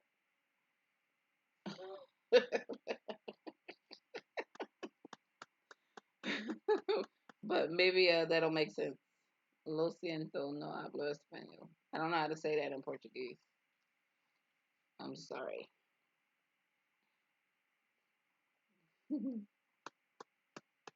But yeah, so I don't know. You'll have a whole lot of fun here. If you want something cheap to do here, that's a lot of fun. If you really get tired of Disney and you've exhausted your Universal tickets, there's a place here called Fun Spot. And if you like stuff like go-karts, they have probably like 5 different go-kart tracks.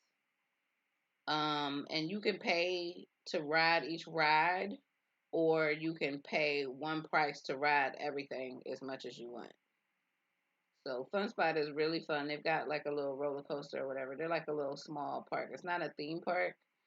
Consider it like a permanent kind of carnival, but with like some of the extra stuff. So like they got the go kart tracks, and they got a little wooden roller coaster, and they've got some of like the carnival type rides, like the Gravitron, although they don't call it the Gravitron, and some other stuff.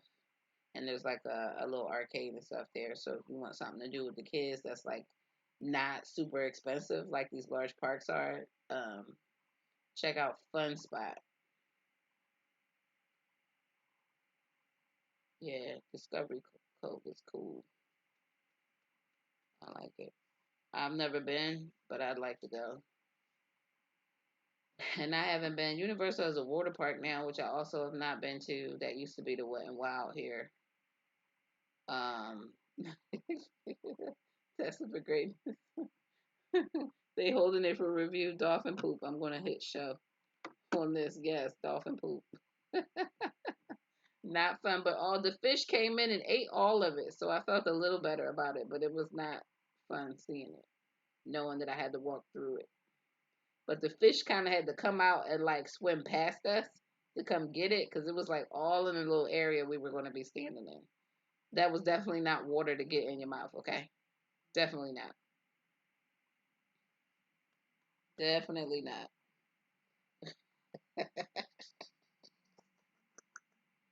But it was so much fun.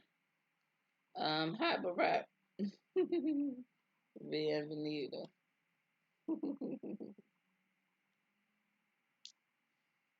um, yeah, it was so much fun. That's something I would definitely do that again. I think I did that in the Cayman Islands. The Cayman Islands, that stop on the cruise. And then in Ocho Rios, we did the Dunn River Falls. And then in the Mexico stop, I think we went into close to Cancun, and we did, it was like an adventure park there. We did a bunch of zip lining and I don't want to say they were ATVs, but they were like little mud jeeps and uh, some river swimming and all of that. That was fun. But yes, yes, please do. And I don't know. I used to have an annual pass. It's kind of hard to get on rides when you got a baby. But they do have the baby swap. So, but I like the parks. I haven't been. I'm scared of the crowds. Babies too. It's flu season. People are nasty with their germs. Coronavirus is out there. So I've just kind of been trying to keep him from from crowds. But I did get invited to a little play date at a little kid spot on Saturday. So I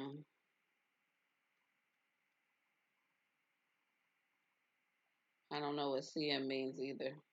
What you talking about, Barack? What is CM? What does that mean? um, why won't you go to sleep? You just like your mommy. You just fight sleep, huh? You're supposed to be sleeping. You just won't go. You're supposed to be sleeping. You just won't go. You showing off. You ain't been throwing up on me. Usually you would have thrown up on me about 8 times by now. But yeah, look me up when you come to Orlando, man. I like the theme parks. And but I want to get on a ride or something. If I gotta pay to be in there, cause I didn't renew the annual pass because I was pregnant. I couldn't ride anything.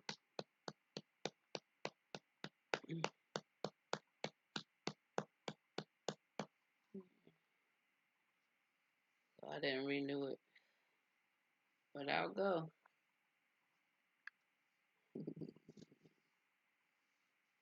But Fun Spot is cool too. If you want to go to Fun Spot, I'll go there too, cause it doesn't cost much to like walk around and not ride anything. I was thinking call me as well, Rachel. I was thinking call me. Like, how are they gonna call? Cause I'm like, subscribe start with a S. So can't be subscribe me. That's weird. Mm, yeah. Oh, there we go. There's the throw up. Y'all missed it. All that was off camera. Oop, sorry, baby. Oh, Mama's what caught you on the chest. I'm sorry. She gotta cut her nails and she gotta be more careful about her jewelry. But yeah. Yeah.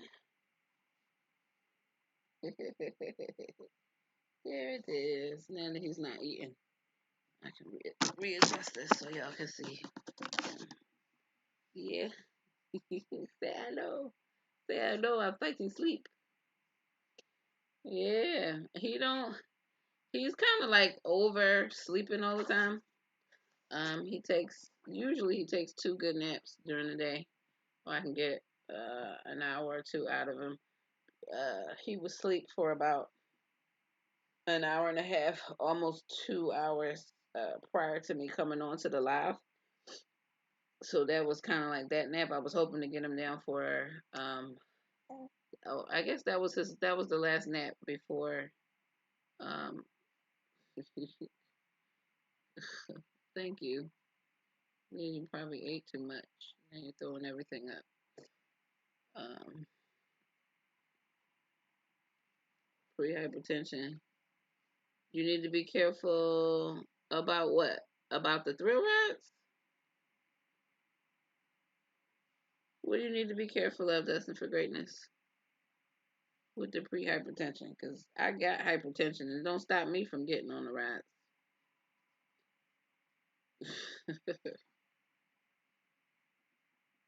Shoot, I would have rode him pregnant if I could. He watches TV, so now I got to be careful about my ratchet. My love and hip hop and the housewives and stuff. I gotta watch that late at night after he go to sleep because he watch TV now. He'll be more into it than I am. Um, I have not been pumping lately, but Rachel, I've not been pumping lately, and that's for a few reasons. So the first reason that I've not been pumping is that I don't have any more room in the refrigerator for milk. I've run out of room in my freezer to store milk.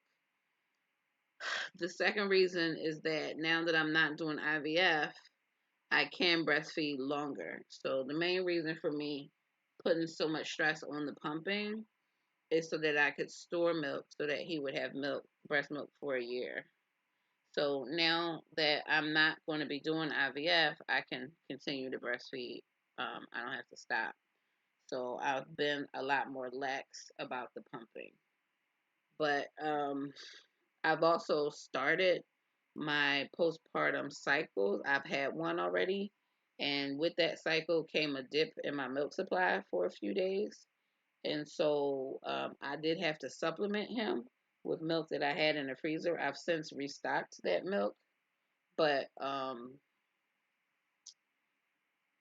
uh, I have not had another cycle since then. But I feel like it's coming because I had the signs of ovulation recently.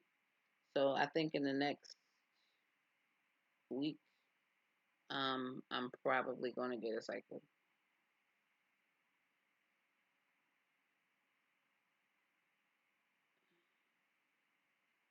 Um,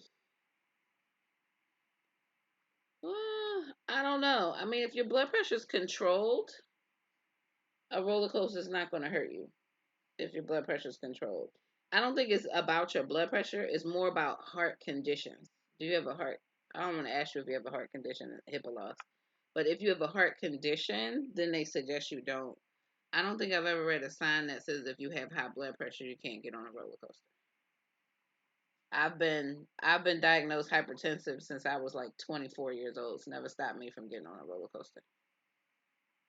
Now, if you do feel like you're getting a headache, that might be time to stop riding roller coasters because that would mean your blood pressure is elevated. But that's just like saying don't get on a plane because you have hypertension because flying elevates your blood pressure as well. So, are you going to not ride a plane because you got hypertension? I don't think so. You're on a plane a lot longer than you're on a roller coaster. The roller coaster is only like anywhere between 13 seconds to 3 minutes long. I think you'll be fine.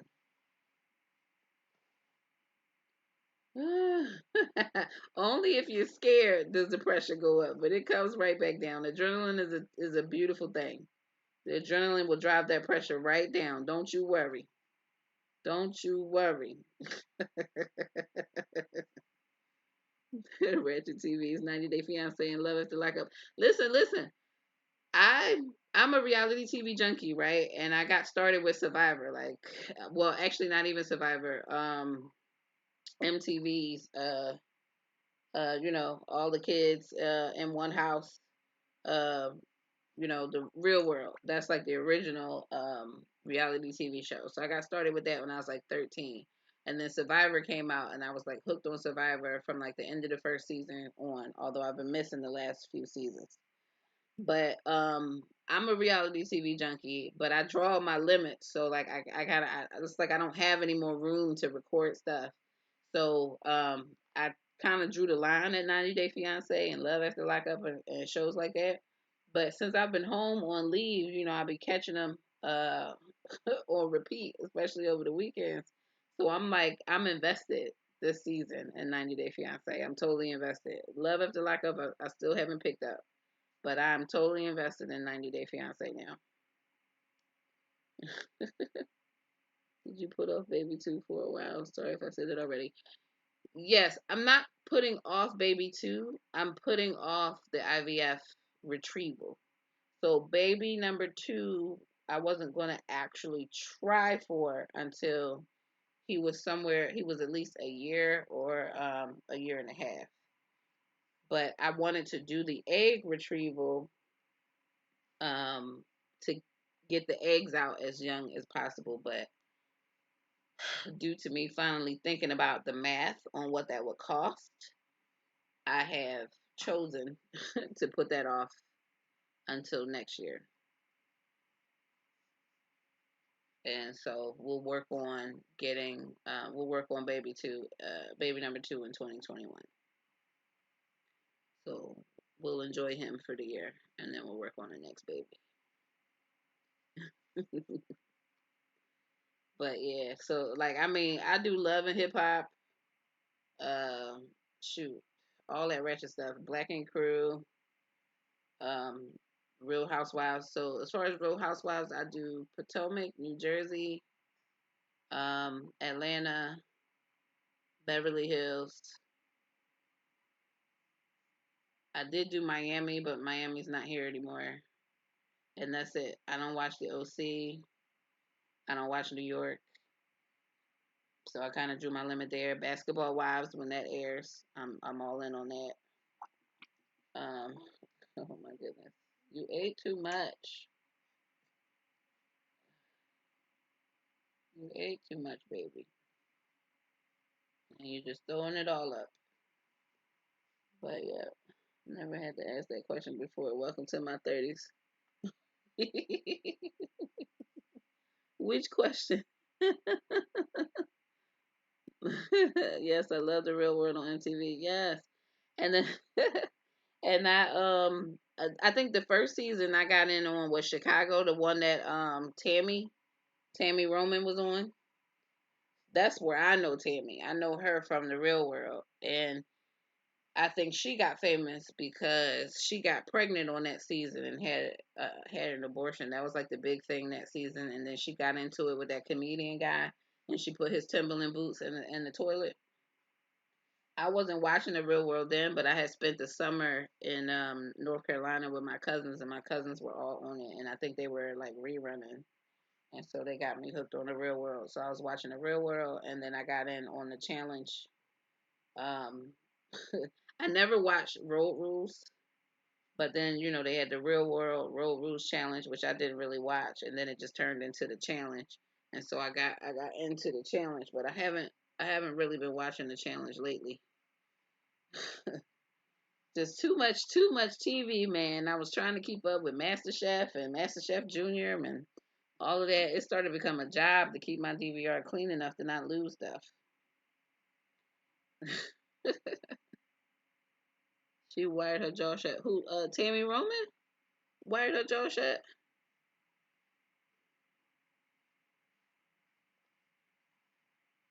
Who wired their jaw shut? I can't remember. I do remember though, seeing Tammy Roman on an episode of Married with Children. She came in kind of sort of dressed like. It was an episode where I think Al was training some young kid in the shoe store, and he showed up on the door with his girlfriend, and she kind of was like, kind of like the spin image of like Peggy Bundy.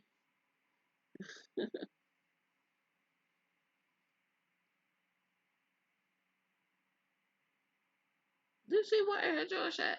Well, she didn't have to wire her jaw shut. My sister Rochelle, she had got braces, but she used to in her sleep she sucked her fingers even into her adulthood. So she had got braces as an adult, but to thwart off the putting her fingers in her mouth while she slept, she had a gate installed in her mouth, and you can't eat a whole lot of stuff with a gate in your mouth.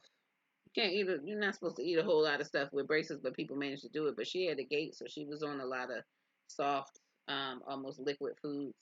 So I mean, wiring your jaw shut, she could have just got a gate installed in her mouth. That probably would have been easier.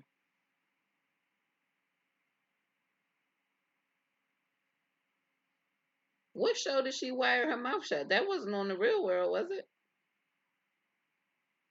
I don't remember that because she was only on that one season of the Real World. They didn't come back for another season. They picked different people. I don't remember that. I just remember her getting. I don't know. I just could be mistaken. I just remember the whole abortion thing because that was like real big. And then her fight with the comedian guy because I think he got kicked out the house. behind that fight and her destroying his property. Uh-oh. Uh-oh. She's okay, baby.